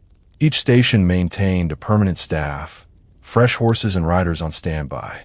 A message entered the system at one end and was passed from rider to rider, horse to horse, station to station across the full length of the road without stopping. The Greek historian Herodotus, writing in the 5th century before the Common Era, described the Persian royal couriers in a sentence that became one of the most quoted lines in the history of communication. He wrote that neither snow nor rain, nor heat, nor darkness of night prevents these couriers from completing their designated stages with utmost speed. You may recognize those words. A version of them is carved into the stone of the James Farley Post Office building in New York City and has been associated with the United States Postal Service for over a century. The unofficial motto of the American postal system is a paraphrase of a description of Persian horse riders written 2,500 years ago. That is a thread of history so long and so unbroken that it makes my head swim a little every time I think about it. Now, here's the detail about the Persian system that I find almost unbelievably impressive given when it was built. The Royal Road at its operational peak could carry a message from Sardis to Susa, 1,700 m, in approximately 7 days. 7 days. 1,700 m in the 5th century before the Common Era. For comparison, a traveler on foot making the same journey would have required roughly 90 days under good conditions. The horse relay system made royal communication more than 12 times faster than the alternative. Think about what that meant for governance. For the first time in history, a ruler could sit in his palace and receive accurate information about events happening at the far edge of his empire and send orders back within 2 weeks round trip. In a world where most political entities could only govern the distance a man could walk in a few days, this was genuinely transformative. The Persian Empire at its height covered approximately 3 million square miles, a territory that included modern Iran, Iraq, Egypt, Turkey, parts of Greece, Afghanistan, and Pakistan. Holding that together required, among other things, knowing what was happening across it with something approaching reasonable speed. The Chapa Cane made that possible. The horses made that possible. Fast forward, now past the Roman cursus public that we touched on earlier, past the Mongol Yam network to a smaller, stranger, more human story. It is April 3rd, 1860. The town of St. Joseph, Missouri, which sits on the eastern bank of the Missouri River and represents more or less the edge of what most Americans of that era considered the civilized world. A young man named Johnny Fry, he was reportedly around 20 years old, though accounts vary, rides out of town on a bay mare at exactly 7:30 in the evening. In the saddlebag strapped across the horse's back, 49 letters, 5 private telegrams, and various newspapers, all written on thin paper, specifically chosen to minimize weight. In front of him, approximately 75 miles of Missouri countryside before the first relay station, and beyond that, another 2,000 miles of open territory to California. The first Pony Express run had begun. What followed over the next 18 months was one of the most audacious logistical operations in American history. And I want to give you the actual numbers because they are extraordinary. The Pony Express route ran approximately 1,966 miles from St. Joseph, Missouri to Sacramento, California. Along that route, the company established approximately 190 relay stations, spaced roughly 10 to 15 miles apart. They employed approximately 80 riders at any given time, though the total number who rode for the service over its existence was closer to 180. Each rider was responsible for a section of the route approximately 75 miles long, changing horses at each relay station, riding through their section continuously regardless of weather, time of day, or what was waiting for them in the terrain ahead. The target delivery time from Missouri to California was 10 days. The fastest delivery ever recorded was 7 days and 17 hours, carrying President Abraham Lincoln's inaugural address west of California in March of 1861. 7 days and 17 hours from Missouri to California on horseback across the Sierra Nevada. Can I tell you about some of the riders? Because they are the part of this story that the numbers cannot capture. William Frederick Cody, who would later become famous under the name Buffalo Bill, rode for the Pony Express as a teenager. He was reportedly around 14 or 15 years old when he started, which, given the advertisement, asking for orphans and not over 18, suggests the company was somewhat flexible on the age requirement when they needed riders badly enough.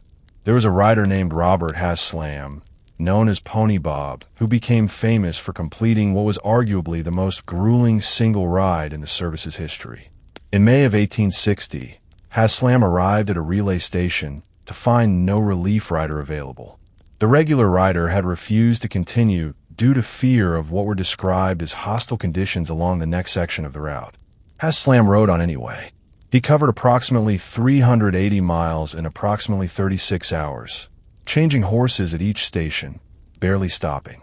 He arrived at his destination with a dislocated shoulder and an injured jaw from a fall handed off the mail, slept a few hours, and then rode the same 380 miles back.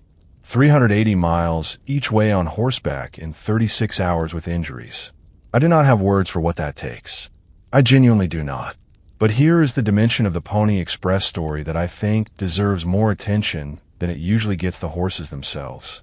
The company purchased approximately 400 to 500 horses for the service, selecting them with extreme care. They needed animals that were fast, yes, but more importantly, they needed animals that were tough, capable of covering 10 to 15 m at near full speed across terrain that ranged from Missouri prairie to Nevada desert to Sierra Nevada mountain passes.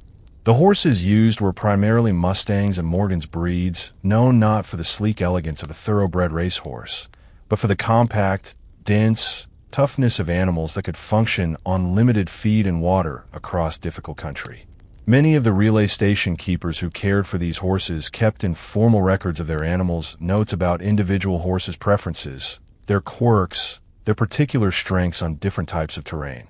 One station keeper in Nevada wrote about a particular pinto horse that he claimed could sense bad weather coming 12 hours in advance and would begin pacing its paddock in a specific pattern that the keeper had learned to read as a reliable forecast. Weather forecasting via agitated pinto horse. Not exactly modern meteorology, but in the Nevada desert in 1860, you took what you could get.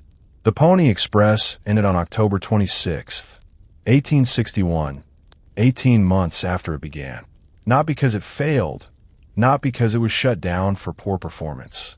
It ended because the transcontinental telegraph line was completed, connecting the east and west coasts of the United States electrically for the first time. The company that operated the Pony Express went bankrupt shortly after.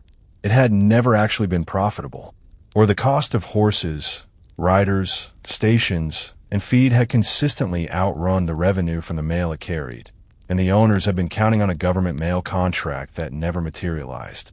18 months of operation, a loss of somewhere between $200,000 and $500,000, roughly $180 riders, somewhere around 400 horses, and a legacy so large that it has never quite been contained.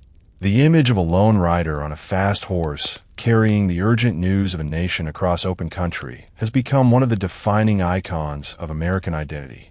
There is something in that image that speaks to something deep and specific about the American self-conception. The individual, the open land, the speed, the willingness to take on impossible odds because the message needs to get through. And underneath that image, always a horse.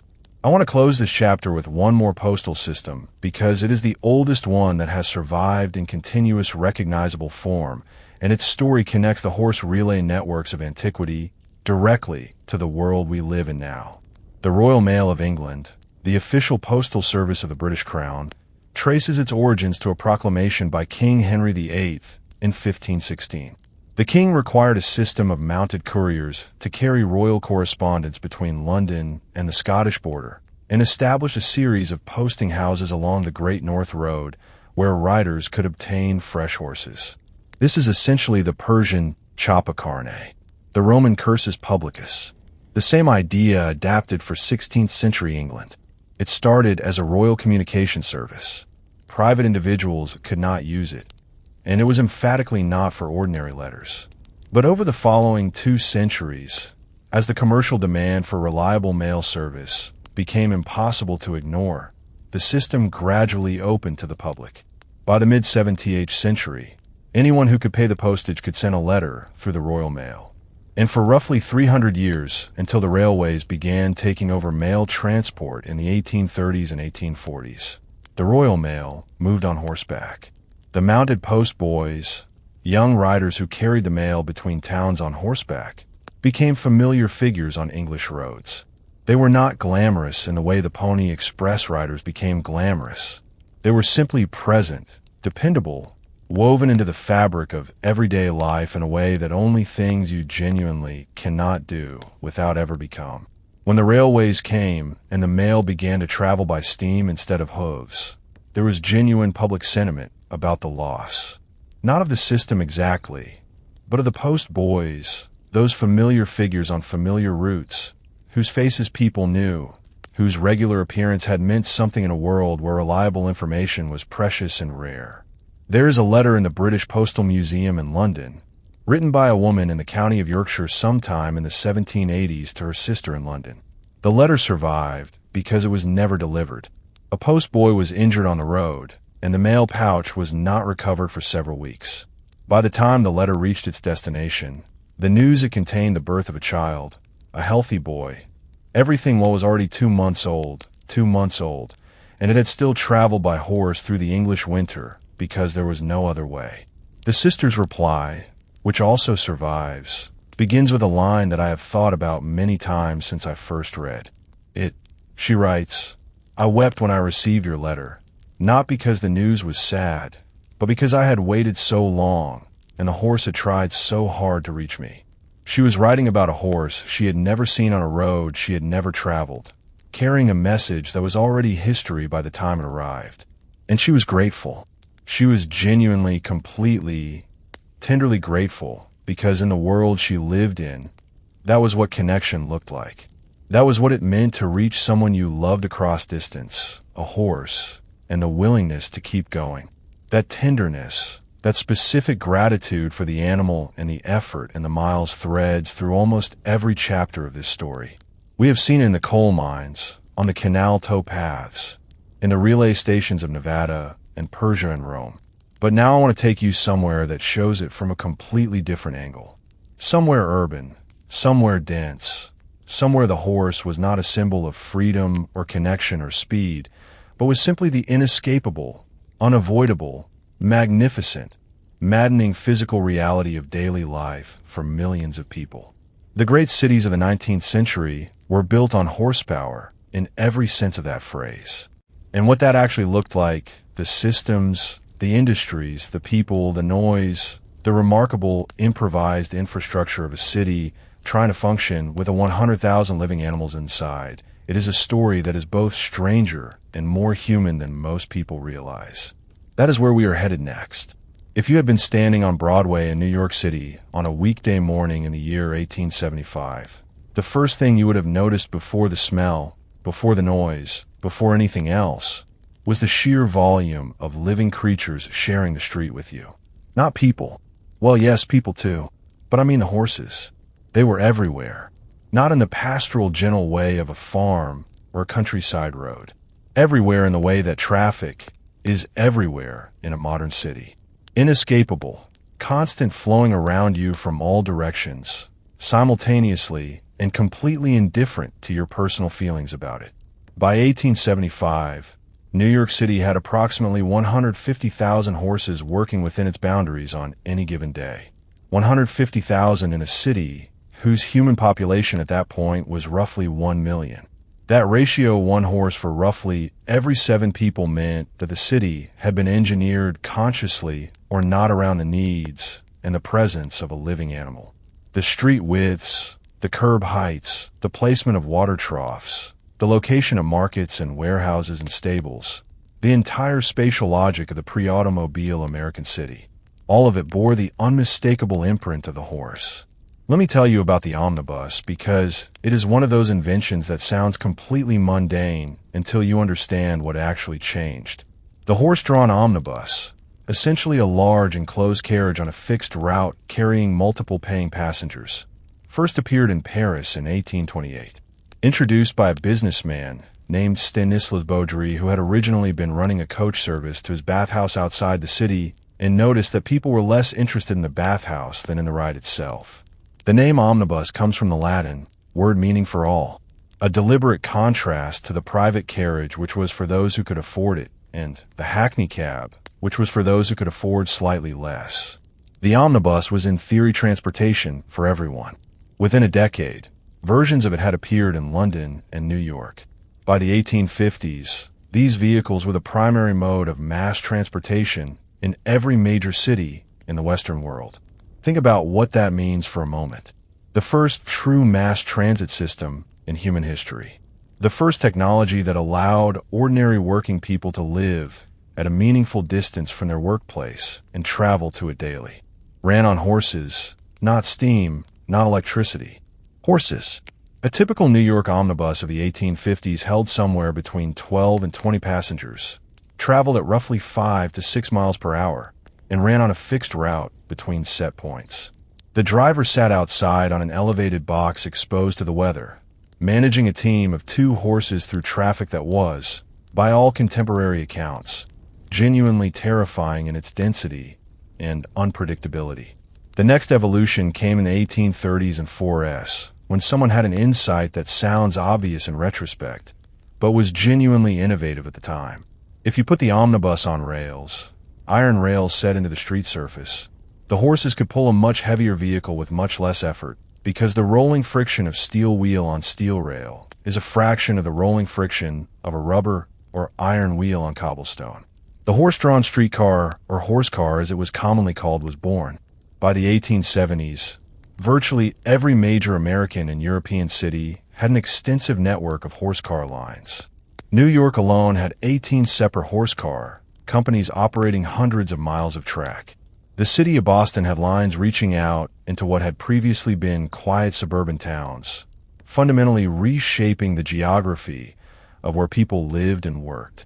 Paris had its own vast network.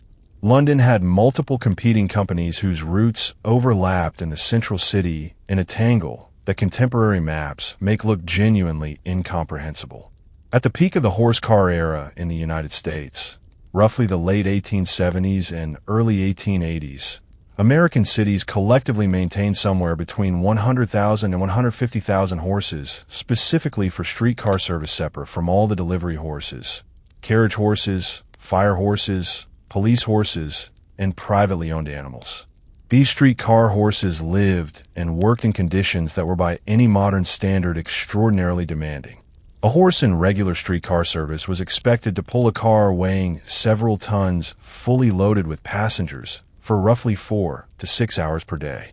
The hard surface of the rails and the constant starting and stopping, far more physically wearing than steady pulling, meant that streetcar horses typically lasted only 4 to 5 years in service before their legs and hooves gave out.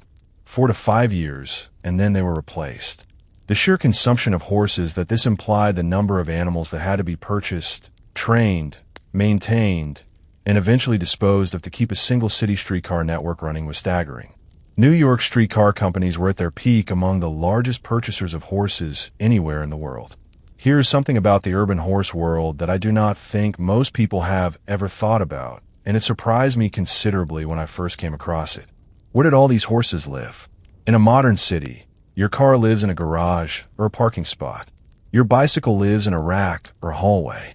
The logistical question of where to put your vehicle when you're not using it is essentially solved. In a city with 150,000 horses, the question of where to house them was one of the central urban planning challenges of the era. The answer was the urban stable, and urban stables were everywhere. In New York City in the 1870s, there were an estimated 450 commercial stables operating within the city limits, ranging from small neighborhood livery stables serving a block or two to enormous industrial operations housing hundreds of animals at once. The streetcar companies alone maintained stables large enough to house thousands of horses each, and these buildings were among the largest structures in the city. The neighborhood around what is now the West 50S and West 60S in Manhattan, an area that later became one of the most expensive residential districts in the world, was in the 1870s and 1880s dominated by horse stables. The streets smelled accordingly. The noise at 5 in the morning, when thousands of horses were fed and harnessed for the day's work, was considerable. Real estate values in stable adjacent neighborhoods were correspondingly lower, and the residents who lived near them, typically working-class families who could not afford to live anywhere else, developed a relationship with the smell and the noise that combined genuine familiarity with what seems from their own accounts to have been pretty considerable long-suffering. Now I want to tell you about a job that existed in 19th century cities and that I think deserves a moment of genuine recognition. The crossing sweeper. In a city full of horses, the streets were constantly covered with manure, mud, wet hay, and the general detritus of several thousand large animals in continuous motion. Pedestrians, particularly women in the long skirts of the Victorian era, faced a genuinely difficult problem when crossing the street. The surface between the pavement on one side and the pavement on the other was at best unpleasant, and at worst ankle-deep in something you really did not want to step in.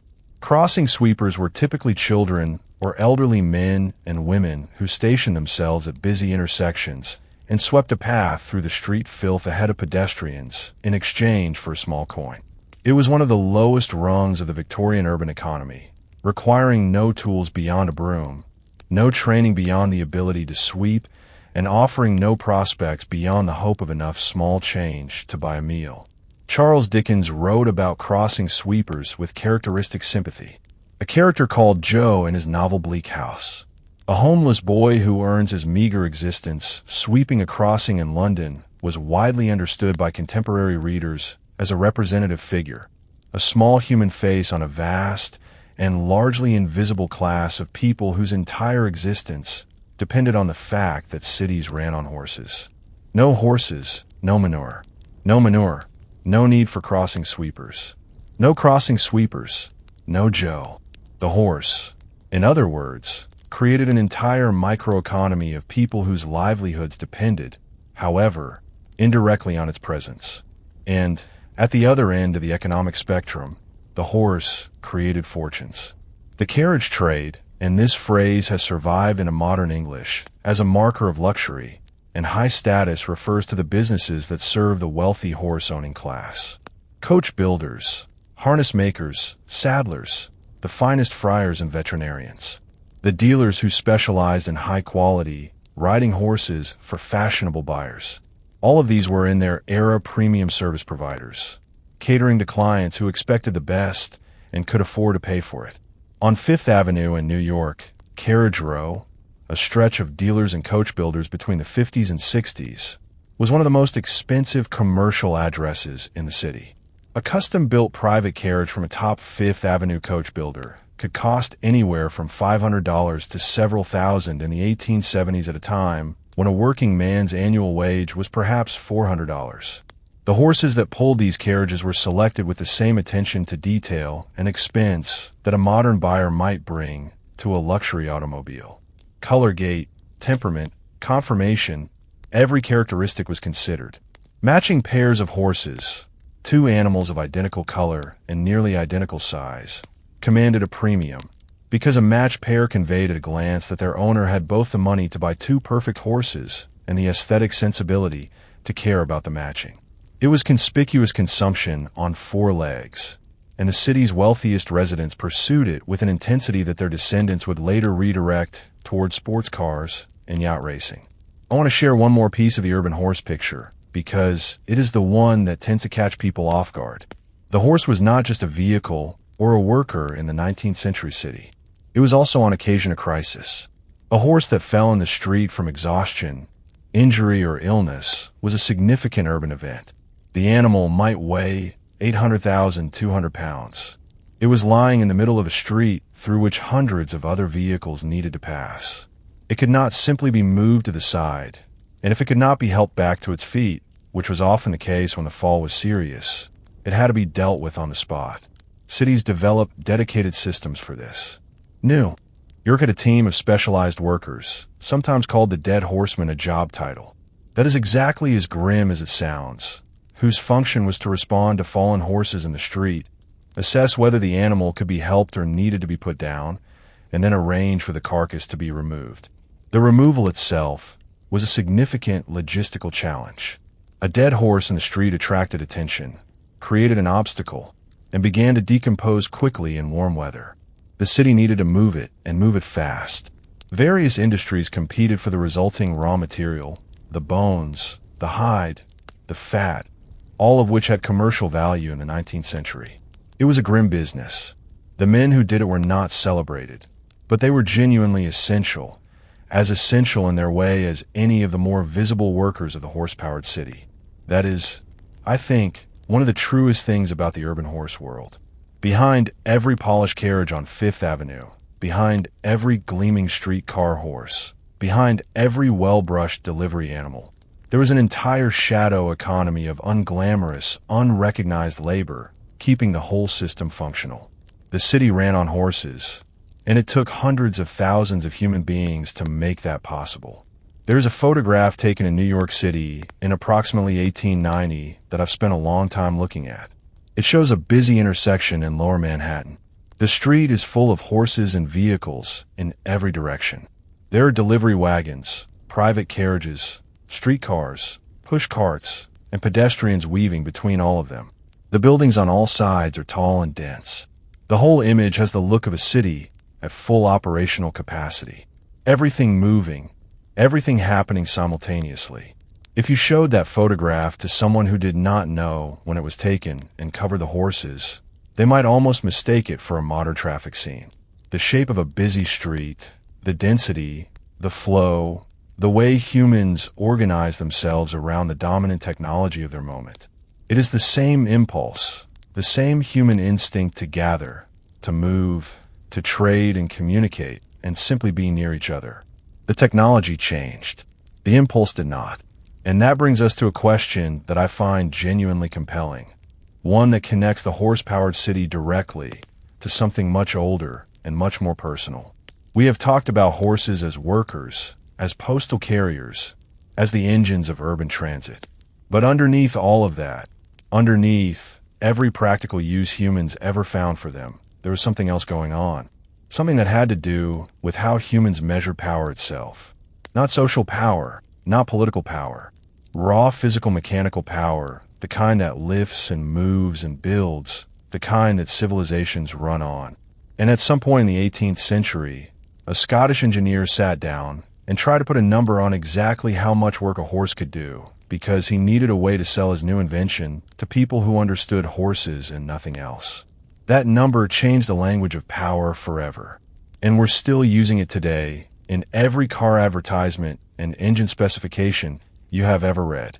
That story is exactly where we are headed next. Here is a question that sounds simple until you really sit with it. How do you sell a machine to people who have never seen a machine before? Not a tool, not a wheel or a lever or a millstone. Things people have been using for centuries and understood intuitively. A machine. Something with pistons and cylinders and boilers. Something that hissed and shuddered and produced force from fire and water. Something that had no precedent in the experience of the farmers and mine owners and factory operators you needed to convince. How do you explain its value to someone whose only reference point for mechanical power is an animal? You use the animal. You say, "My machine does the work of this many horses." And in doing so, you create a unit of measurement that outlives the horse, outlives the steam engine, outlives the coal-fired industrial revolution itself, and ends up stamped on the engine of every car, every motorcycle, every boat, motor sold anywhere in the world today. That is the story of horsepower. And it begins, as so many of the most interesting stories do, with one man trying very hard to sell something that nobody was sure they wanted. James was born in 1736 in Green, Scotland, a port town on the FDH of Clyde, the son of a merchant and shipwright. He was a quiet, methodical, deeply practical man who combined the instincts of an inventor with the discipline of an engineer in a way that was in his era genuinely unusual. He did not invent the steam engine. This is one of the most persistent misconceptions in the history of technology, and it is worth correcting clearly. Thomas Newcomen had built a working atmospheric steam engine in 1712, a full 24 years before what was even born. Newman's engines were already in use, pumping water out of coal mines in several parts of England by the time what began his career. What Wood did was something more interesting than invention. He looked at an existing technology, identified its fundamental inefficiency with characteristic precision, and redesigned it from the ground up.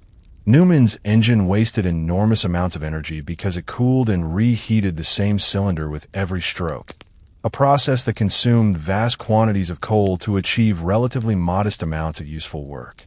Watt's key insight, which came to him famously during a Sunday walk on Glasgow Green in 1765, according to his own later account, was the separate condenser, a separate chamber where the steam was condensed, allowing the main cylinder to remain hot throughout the operating cycle. The result was an engine that used roughly 3 to 4 times less coal than Newcomen's design to do the same amount of work. That efficiency was the product. The steam was just the mechanism. Watt entered into a business partnership with a Birmingham manufacturer named Matthew Boulton in 1775, and together they began manufacturing and selling improved steam engines from the Soho manufactory in Birmingham, one of the most significant commercial addresses in the history of the Industrial Revolution. And here they encountered the problem that I described at the beginning. How do you sell this? The potential customers, mine operators, mill owners, factory proprietors, understood one thing about power with complete bone-deep clarity. They understood horses. They'd been working with horses their entire lives. They knew exactly what a horse cost to buy, to feed, to house, and to maintain. They knew precisely how much work a horse could do in a day, in a week, in a year. A horse was a known quantity, a familiar unit in their mental accounting of production and expense. One needed to speak that language, so he went to the mills. Specifically, he spent time observing horses working in the gin mills and tread mills of the era. Horses walking in circles, turning mechanisms that ground grain or pumped water. He measured carefully. He timed them. He calculated the distance traveled. The weight moved the force applied. His conclusion, formalized in the late 1770s, was that a working mill horse could perform work at a rate of approximately 33,000 ftb. That is to say, a horse could lift a weight of 33,000 a distance of 1 foot in 1 minute, or equivalently lift a weight of 133,000 feet in 1 minute when working at a sustained reasonable pace. What then defined 1 horsepower as exactly that rate? 33,000 foot-pounds per minute. And here is the detail that makes this story even more interesting than it sounds. What almost certainly deliberately set the number high. Let me explain what I mean by that, because this is the part that reveals just how good a businessman, what actually was underneath his reputation as a pure engineer. Careful modern analysis of horses. What would have been observing suggests that the average mill horse of his era could sustain something closer to 22,000 to 25,000 foot-pound per minute over a full working day, not 33,000. Some researchers have suggested what may have been measuring the horses at their peak output rather than their sustained average. Whether that was deliberate or a measurement error is something historians still debate.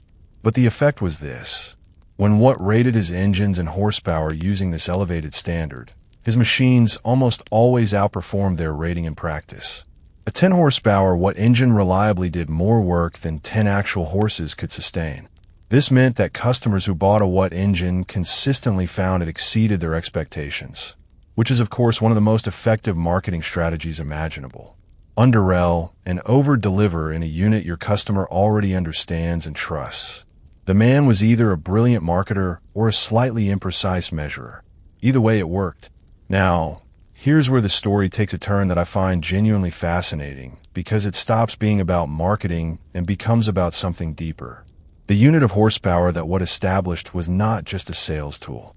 It was almost accidentally the first systematic attempt to quantify what an animal actually does, to reduce the vague, intuitive sense of a horse's strength into a number that could be compared, calculated, and communicated precisely. Before Watt, nobody had really done this. People knew horses were strong. They knew some horses were stronger than others. They knew a horse could do things a man could not. But strong and stronger are not engineering terms. They do not let you design a machine or plan a factory or calculate whether your operation is profitable. Watt's horsepower gave engineers a number, a real usable comparable number. And once you have a number, you could do mathematics. You can say my operation currently uses 12 horses to run this mill. A 12 horsepower steam engine will replace them. The engine costs this much to build and this much per year to fuel. The horses cost this much to buy and this much per year to maintain. The calculation takes 10 minutes. The decision becomes clear. The horse, by becoming a unit of measurement, paradoxically accelerated its own replacement. I find something quietly poignant about that. The animal that had powered civilization for 5,000 years ended up providing the vocabulary that engineers used to design the machines that would eventually make it obsolete. But there is another layer to this story that deserves its own moment, because the relationship between steam engines and horses was not simply one of replacement.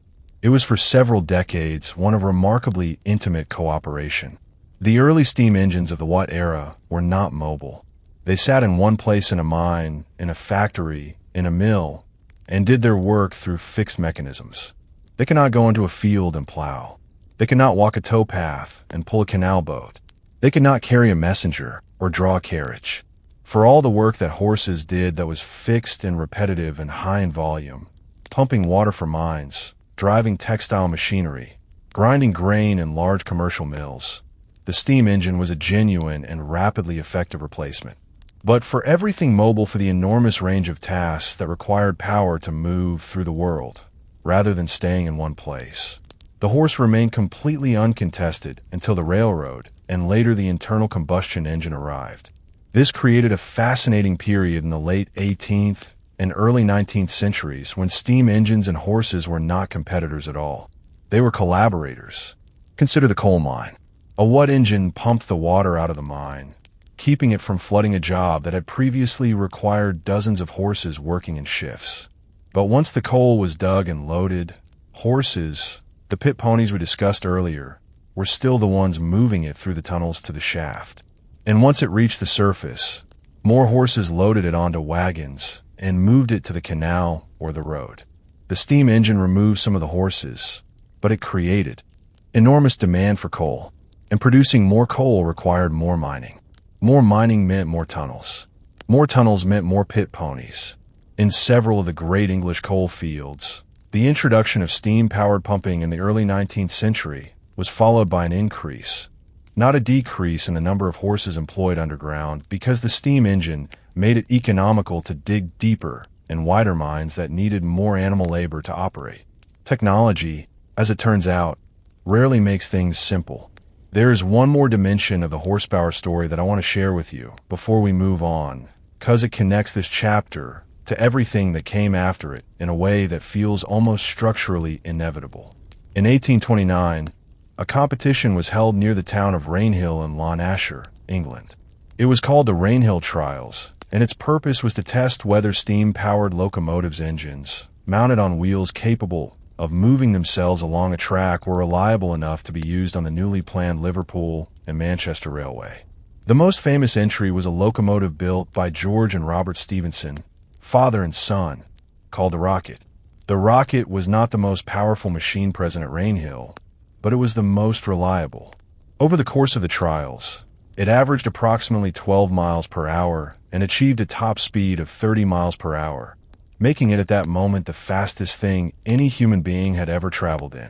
The judges declared it the winner, and with that decision, the age of the railroad began in earnest.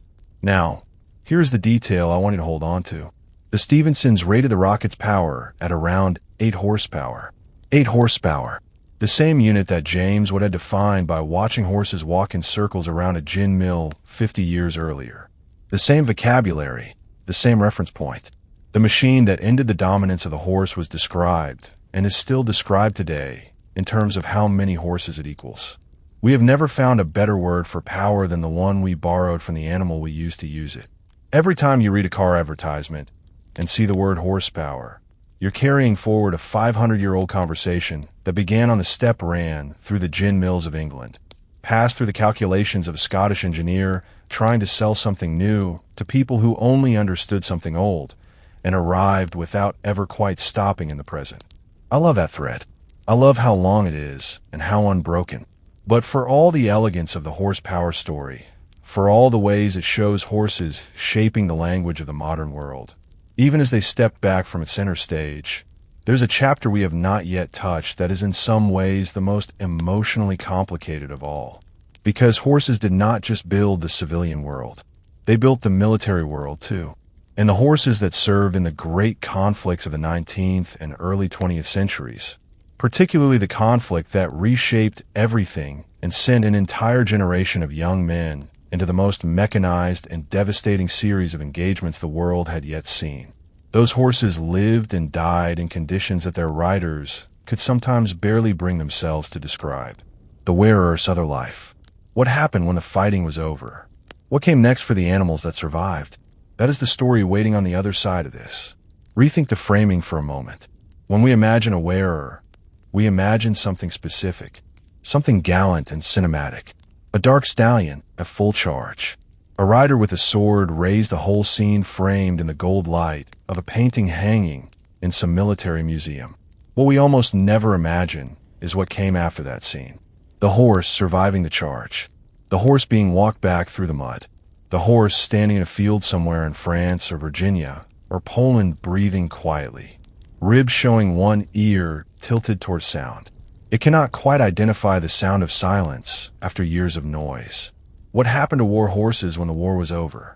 That question turns out to be one of the most revealing windows into how human societies understood their relationship with these animals. Because how you treat something when it is no longer useful tells you more about what you actually valued than anything you said about it when it was. Let us start with the American Civil War because it gives us some of the most detailed records we have of horses in military service, and because the scale of it is genuinely staggering in ways that most people do not know. The Civil War, which lasted from 1861 to 1865, was the first truly industrialized conflict in American history. It was also the last major war in which horses were used in truly massive numbers for cavalry. In the classical sense, riders charging with sabers and carbines using the horse's speed and mass as a direct military weapon. The numbers involved are almost difficult to process. Over the course of the 4-year conflict, the Union Army alone, the Northern forces purchased, requisitioned, or otherwise acquired approximately 840,000 horses and mules for military service. The Confederate Army, which kept less precise records, but operated in comparable scale relative to its resources, used an estimated 500,000 to 600,000 animals. That is a combined total approaching 112 million horses and mules engaged in a single conflict over 4 years. In a country whose total horse population at the time was estimated at around 6 million animals, the Civil War consumed roughly 1 in 4 of every horse in the United States. What did these animals actually do? Everything. The cavalry gets all the romantic attention, but the cavalry horses were actually a minority of the animals in service. Far more numerous were the artillery horses and the draft animals, the mules and heavy horses that pulled the guns, the supply wagons, the ambulances, the pontoon bridges, the siege equipment.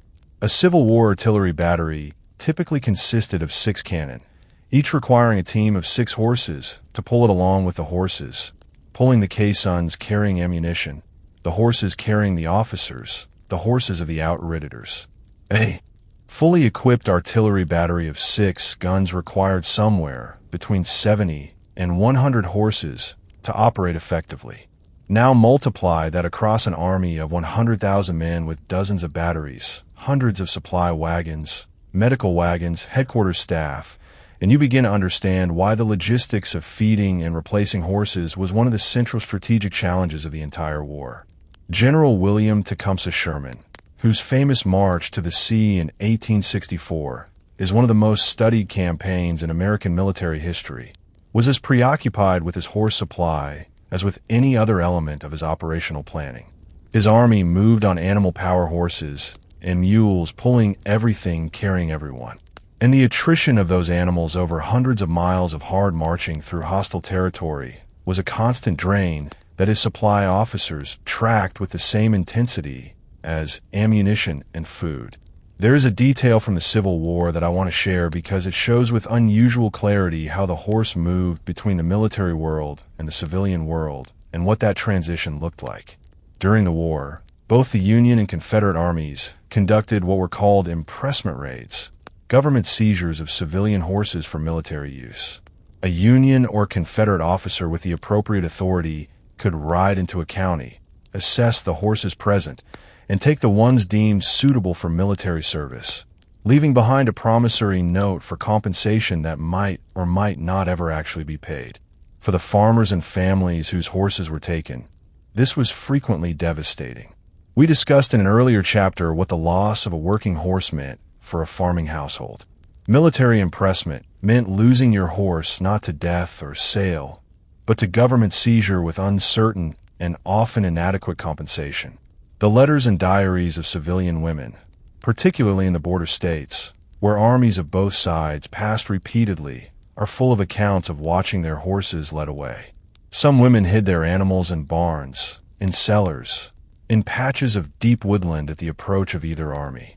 The horse represented survival, and survival was worth considerable risk to protect.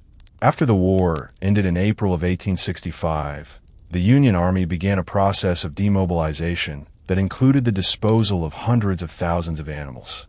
The Army sold them as quickly and efficiently as possible. Horses that had spent 4 years in military service, trained to artillery fire, accustomed to the specific demands of campaign life, often carrying injuries or the subtler damage of sustained hard work, were auctioned off by the thousands at depots across the country. Many of them went straight back into farm and transport work. A cavalry horse that had survived 4 years of campaigning was in many ways an extraordinarily tough and experienced animal. Farmers who managed to buy them at the post-war auction sometimes got extraordinary bargains.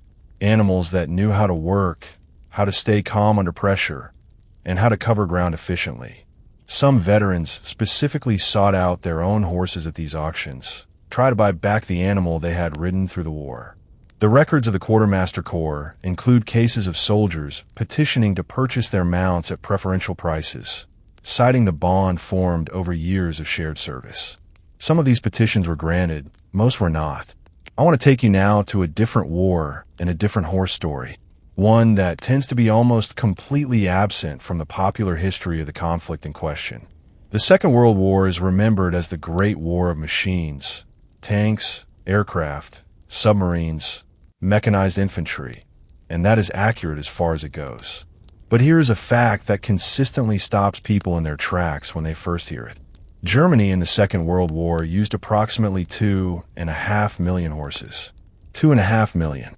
The German army, the Wehrmacht, was far less mechanized than its reputation suggests.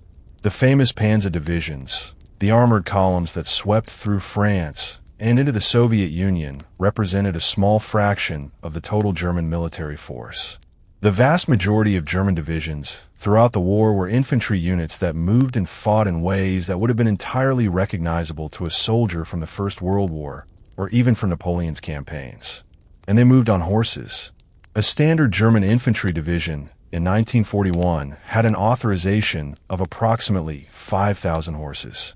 These animals pulled the artillery, pulled the supply wagons, pulled the field kitchens, pulled the ammunition carts. They moved through the mud of Poland and Belarus and Ukraine, doing the same work that horses had done in every war for 5,000 years. On the Eastern Front, the vast, brutal campaign between Germany and the Soviet Union, that was by far the largest land campaign of the war. The Soviet Union used approximately 3 million horses in military service simultaneously. 3 million horses on one side alone. The Eastern Front consumed horses at a rate that is genuinely difficult to comprehend. The terrain, the weather, the distances, the intensity of the fighting, all of it was catastrophic for the animals involved. The Soviet Union lost somewhere between 8 and 14 million horses during the entire war, through all causes. That number represents a significant fraction of all the horses in the world at the time. These are not figures that appear in most histories of the Second World War. The tank gets the narrative. The horse gets a footnote, if it gets anything at all. Now, here's the piece of this story that I find most quietly moving, the part about what happened to the horses that came home. Because some of them did come home, not as many as went out and not always in the condition they left in, but some. In the aftermath of both world wars, demobilized military horses entered civilian economies in numbers that were large enough to have measurable effects on the horse markets of the time. After the First World War, the horses that were returned to Britain, and the number that were actually returned as opposed to sold overseas or euthanized, was far smaller than the number that went out, faced a labor market that had changed dramatically during the years of conflict. The war had accelerated the mechanization of agriculture and transport in Britain. Tractors had arrived on farms where horses had previously been the only option. Motor lorries were beginning to compete seriously with horse-drawn delivery vehicles in cities. A military horse returning to civilian life in 1919 was entering a world that needed it slightly less than the world it had left in 1914. Some of these animals were purchased by farmers and continued working lives in agriculture for years afterward. Some were bought by riding schools. Some ended up in the urban delivery trades, pulling milk carts and bread wagons through the streets of cities that were slowly, year by year, filling up with motor vehicles. There is something in that image that I find both poignant and oddly hopeful. The war horse pulling a milk cart through the morning streets of an English city, doing work that is quiet and useful and utterly unremarkable. Not heroic, not celebrated, just present and still contributing and getting fed and stabled and cared for by someone who needed what it could give. I want to tell you about one specific horse because I think individual stories carry weight that statistics cannot. His name was Warrior, and his story was told by his owner, General Jack Seeley, in a memoir published in 1934. Warrior was a bageling bred in the Isle of Wight, purchased by Seeley before the First World War and taken to France in 1914. He served throughout the entire war, 4 full years on the Western Front. He survived artillery bombardments that killed horses on either side of him. He survived the mud of Pastan Dale, which was so deep and so dense that horses regularly disappeared into it entirely and could not be pulled out. He survived winter campaigns and summer offensives and the particular grinding misery of years of military life. When the war ended in November of 1918, Warrior came home to the Isle of Wight. He lived until 1941. He died at the age of 32, a remarkable age for any horse still on the island where he'd been born, still cared for by the family that had owned him for nearly 3 decades.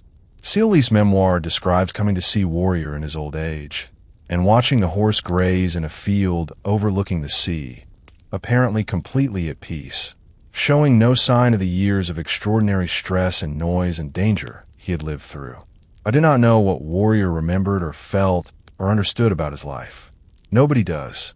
But I find something genuinely moving about the image of him in that field. The wars over the noise gone. The world somehow managing to continue. And an old horse grazing in the sunlight on an island in the English Channel. He made it. He came home. And the place he came home to was exactly where he had started. There is a thread running through all of these stories. The Civil War horses auctioned off in Virginia. The Soviet horses lost in the mud of the Eastern Front warrior in his field. And I have been trying for a while to find the right way to describe it. I think it is this: the horse never chose any of it. Not the wars, not the cavalry charges, not the artillery harness, not the mud, not the 4 years in France or the thousands of miles across the American South. The horse was brought into all of it by human decisions for human purposes in service of human conflicts that had nothing to do with anything the horse cared about. And yet within those conditions, it did not choose the horse, did the work completely reliably to the full extent of its physical capacity. It pulled the gun when it was harnessed to the gun. It carried the rider when the rider mounted. It stood in the cold and the dark and the noise, and it kept functioning because that is what horses do. There's a kind of faithfulness in that which I think deserves to be named honestly, even if it makes us a little uncomfortable to do so. The horse was faithful because it had no alternative, but it was faithful nonetheless. And that faithfulness, that absolute uncomplaining presence in the most extreme conditions humans ever created, makes the final chapter of the horse's central role in civilization all the more striking. Because the end, when it came, was not gradual. It was not a slow fade. It happened in less than a single generation. In roughly 30 years, the animal that had powered human civilization for 5,000 years simply vanished from the center of everyday life. How that happened, the economics of it, the technology of it, the human psychology of it, and the question of who mourned and who celebrated and who simply did not notice, that is the story waiting for us next. Let me give you a number that I think will genuinely surprise you. In 1900, the city of New York had approximately 130,000 horses working within its boundaries. By 1930, just 30 years later, that number had fallen to under 10,000. 130,000 to under 10,000. In 30 years, a decline of over 90% in a single generation. That is not a gradual transition. That is not the slow turning of a historical tide that takes centuries to complete. That is a collapse, sudden, steep, and almost total of something that had been the foundation of urban life for as long as urban life had existed. And here's the thing that makes it even more remarkable. The people living through it mostly did not experience it as a tragedy. They experienced it for the most part as progress. That tension between what was genuinely gained and what was quietly permanently lost is what I want to sit with in this chapter. To understand how fast the transition happened, you need to understand where things stood at the turn of the 20th century. The year 1900 was by almost every measure the peak of the horse-powered world. The numbers are worth dwelling on. The United States had an estimated 21 million horses in domestic use, a figure that had been growing steadily throughout the 19th century as the country's population, its agricultural output, and its urban economies all expanded. Britain had approximately 12 million horses.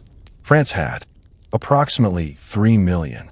Germany, which we now know was simultaneously maintaining massive military horse reserves, had approximately 4 million in civilian use. Globally, historians estimate the world's working horse population in 1900 at somewhere between 50 and 60 million animals. 50 to 60 million horses doing the work of civilization. Now, here is what makes 1900 particularly interesting. As a moment in time, the automobile already existed. Carl Benz had demonstrated his patent motor wagon, widely considered the first true gasoline-powered automobile, in 1886. By 1900, there were already several thousand motor vehicles in operation in the United States. The technology was real. It was functional, and it was improving rapidly. And yet in 1900, if you had asked a thoughtful, well-informed observer whether the horse would be replaced by the motor car within their lifetime, most of them would have said no. Not because they were blind to the new technology, but because the obstacles to mass adoption seemed from where they stood genuinely formidable. The horse had a head start of roughly 5,000 years. Every road, every bridge, every stable, every harness shop, every farrier's forge, every feed merchant, the entire physical and commercial infrastructure of transportation was built around the horse. The motor car in 1900 required roads that did not exist outside of cities, fuel that was available only in certain places, mechanical expertise to maintain that almost nobody had, and a purchase price that put it firmly out of reach of all but the wealthiest buyers. And then in October of 1908, Henry Ford introduced the Model T. The Model T was not the first automobile.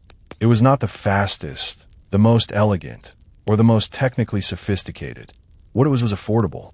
When it launched, it cost $825.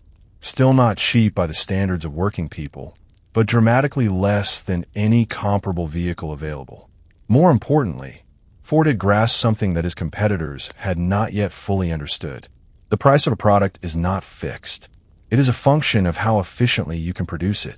And if you redesign your manufacturing process around the goal of maximum efficiency, which Ford did systematically and obsessively introducing the moving assembly line at his Highland Park plant in 1913, you can bring that price down in ways that seem almost impossible until you have actually done it.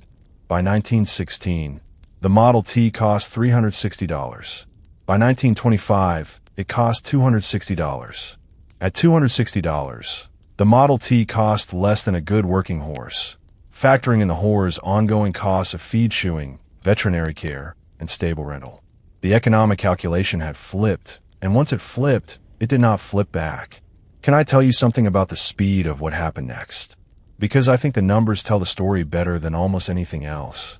The United States Census began tracking horse and mule populations in the early 20th century with increasing precision as the numbers started to become economically significant.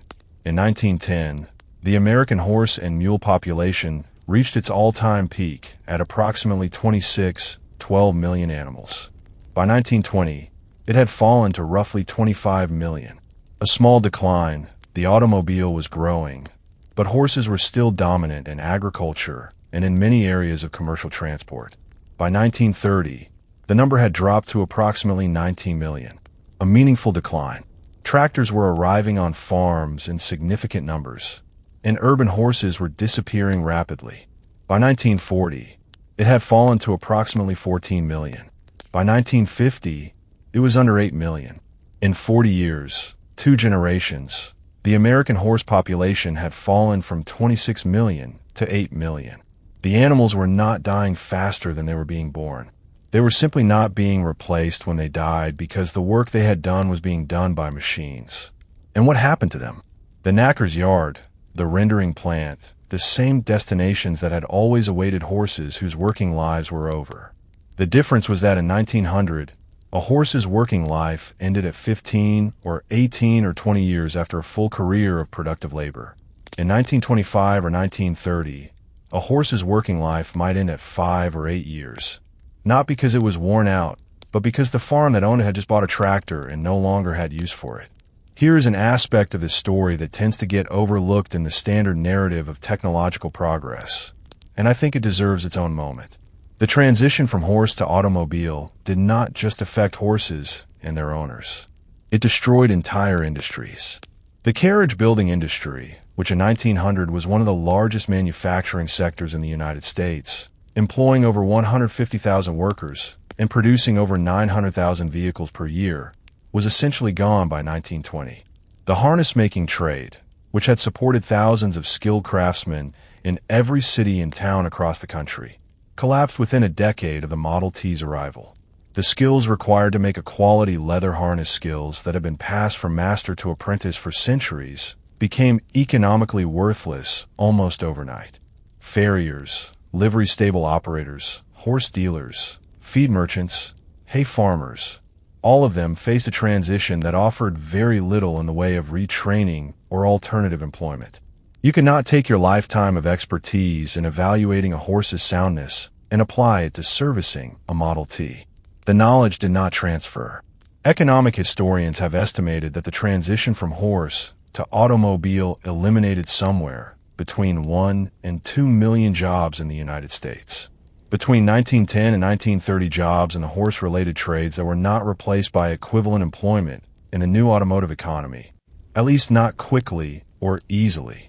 Those people, the harness makers and the livery stable hands, and the hay merchants and the farriers, are the invisible casualties of a transition that history mostly records as an unambiguous triumph. Now, I want to give you something specific, because there is a moment in this story that I think crystallizes the whole thing with unusual clarity. In the summer of 1914, just before the First World War began, a young journalist named Stephen Graham walked from London to Edinburgh. He walked the entire distance, roughly 400 miles, on foot, following the old coaching roads at Drover's Tracks. He wrote about what he saw, and his account has survived. He described passing through towns where the coaching ends, the great social institutions of horse travel England, places that had been the center of roadside life for 150 years, were visibly in decline. Some had already closed, others were barely operating, their stables half empty, their ostlers gone their yards quiet in the middle of what should have been a busy travel season. The motor car had not yet won, but the coaching world was already dying. And Graham wrote something that has stayed with me since I first read it. He described stopping at one such and still open, still serving food and drink, and being shown to a table by an elderly landlord who had run the place for 40 years. The landlord told him without apparent self-pity, but with a kind of quiet resignation that Graham found more affecting than bitterness would have been. The coaches stopped coming 15 years ago. The guests with cars do not stay the night. They do not need to. They will be where they are going before dark. He paused, and then he said, "This house was built for a world where getting somewhere took time." And now he did not finish the sentence. He did not need to. The question I want to ask you honestly, and because I think it is worth sitting with, is this. Was the person who mourned the coaching in wrong? Was the harness maker whose craft became worthless in a decade wrong to feel that something real had been lost? I do not think so. I think there is a tendency in how we tell the story of technological progress to treat grief for what is lost as a kind of sentimentality, as the irrational resistance of people who fail to understand that the new thing was better. But the new thing being better does not mean nothing was lost. The coaching inn was not just a stopping point. It was a community institution, a social space, a place where people from different places and different walks of life were thrown together by the common fact of needing somewhere to sleep. The horse-drawn world moved slowly enough that it created those encounters. That density of human contact, those accidental communities of travelers. The speed of the motor car eliminated most of it before anyone had quite decided whether it was worth keeping. That is not a reason to have kept the horse. The car brought real improvements to real lives in ways that matter enormously. But progress and loss are not mutually exclusive. They happen at the same time to the same people. And the losses are real even when the gains outweigh them. By 1930, horses had essentially disappeared from the centers of major American and European cities. The streets that had thundered with hooves for generations were now paved specifically to accommodate rubber tires. The stables that had anchored entire neighborhoods had been converted to garages, to apartments, to warehouses. The hay markets were gone. The friars were mostly gone. The crossing sweepers, those children with their brooms whose entire existence depended on the horse, were gone. The city smelled different. It was louder in a different key. The rhythm of it, that particular rhythm of hooves on stone that people who lived with it for their whole lives never quite forgot, was silent. And most people honestly were glad. The smell had been bad. The noise had been exhausting. The manure, the flies, the dead animals in the street. Nobody missed those things. But some people, older people, mostly people who had grown up in the horse-powered city, reported something harder to name, a kind of absence, not of the smell or the noise, but of the sense of sharing the city with something alive, something that was not human, but was present, that breathed and tired and had preferences, and sometimes turned its head to look at you as you passed. A machine does not look at you. That feeling, that sense of something living, having left the center of daily life, is something I want to explore in this final stretch of the series. Because the horse did not disappear entirely. It retreated. It moved to the margins. It found new roles, new relationships, new ways of being present in human life that was smaller, but in some ways more intentional than anything that had come before. And in those new places, something interesting happened. The relationship between humans and horses, freed from the necessity that had always defined it, began to become something else entirely. Something chosen rather than required. Something that revealed in ways that the age of utility had never quite allowed what the partnership had actually meant to the people who had lived it most closely. That is the last chapter of this story, and in some ways the most surprising one. That is where we're going next. Something interesting happens when you remove necessity from a relationship. When you no longer need something to survive, when its practical function has been replaced by a machine, or a system, or a technology that does the job faster and cheaper. You find out very quickly what that relationship was actually worth. Something stripped of necessity simply disappear. The horse did not disappear. It did something more unexpected. It transformed. It moved from the center of working life to a different kind of center, one that was quieter, more personal, and in some ways more revealing of what the human-horse relationship had actually been about all along. And the story of that transformation is one I find genuinely surprising every time I come back to it, because the directions it moved in were not the ones that anyone predicted. Let us start with something that nobody in 1920 could have anticipated. By the end of the 20th century, the horse had become one of the most widely used therapeutic tools in clinical psychology. Not metaphorically, literally. In clinics and treatment centers and specialized programs across the United States and Europe, horses were being used to treat post-traumatic stress, depression, anxiety disorders, autism, spectrum conditions, and a range of other psychological and developmental challenges. The field is called equine-assisted therapy, or sometimes equine-assisted psychotherapy, and it has grown from a handful of experimental programs in the 1960s and 70s into a recognized therapeutic modality practiced in dozens of countries. The research behind it is genuinely interesting. Horses, it turns out, are extraordinarily sensitive to human emotional states. This is not a sentimental claim. It has a neurological basis.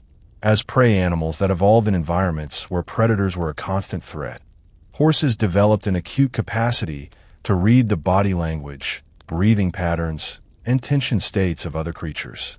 A horse registers the difference between a calm person and an anxious one within seconds of proximity and responds accordingly. This sensitivity, which in the wild kept horses alive, turns out to have profound therapeutic implications in a clinical setting. A patient who is experiencing anxiety but trying to mask it, presenting a controlled exterior while internally in distress, cannot fool a horse. The horse reads the physiological reality, not the social performance. And when a patient sees the horse responding to their actual emotional state rather than their projected one, something can shift in the therapeutic relationship that is very difficult to achieve through conventional talk therapy alone. Researchers studying equine-assisted therapy programs for veterans dealing with post-traumatic stress have found measurable reductions in cortisol levels, the stress hormone after sessions involving horses, even in patients who had shown limited response to other therapeutic approaches. Think about the irony nested inside that finding. The animal that carried soldiers into the most traumatic experiences in human history is now being used to help soldiers recover from the trauma those experiences left behind. Now, let me take you somewhere more familiar, because not all of the horse's modern life involves therapy or clinical research. Some of it involves very fast running and very large amounts of money. The thoroughbred racing industry is by the measures that the modern world uses to assess the importance of things. Economic output, viewership, cultural visibility, one of the most significant remaining domains of the horse in contemporary life, and its scale is genuinely impressive. The Kentucky Derby, run annually on the first Saturday in May at Churchill Downs in Louisville, Kentucky. I want to let that phrase sit for a second, because even if you have never watched a horse race in your life, you probably know that phrase, and you probably have some image attached to it. Has been run continuously since 1875. 150 years of the same race, the same distance, 1.25 miles, the same track more or less. one of the longest continuously running sporting events in American history. The thoroughbred horse that wins, it will have been bred over multiple generations specifically for the combination of speed, stamina, and temperament required to win at that distance against that competition on that day. The horse's ancestors trace back through careful breeding records that the thoroughbred industry has maintained for centuries lead back to three foundation stallions. The Bai Turk, the Darley Arabian, and the Gulfin Arabian, all brought to England in the late 17th and early 18th centuries. Every thoroughbred racehorse in the world today carries the blood of those three horses. 3 horses, 300 years of carefully documented breeding. And the result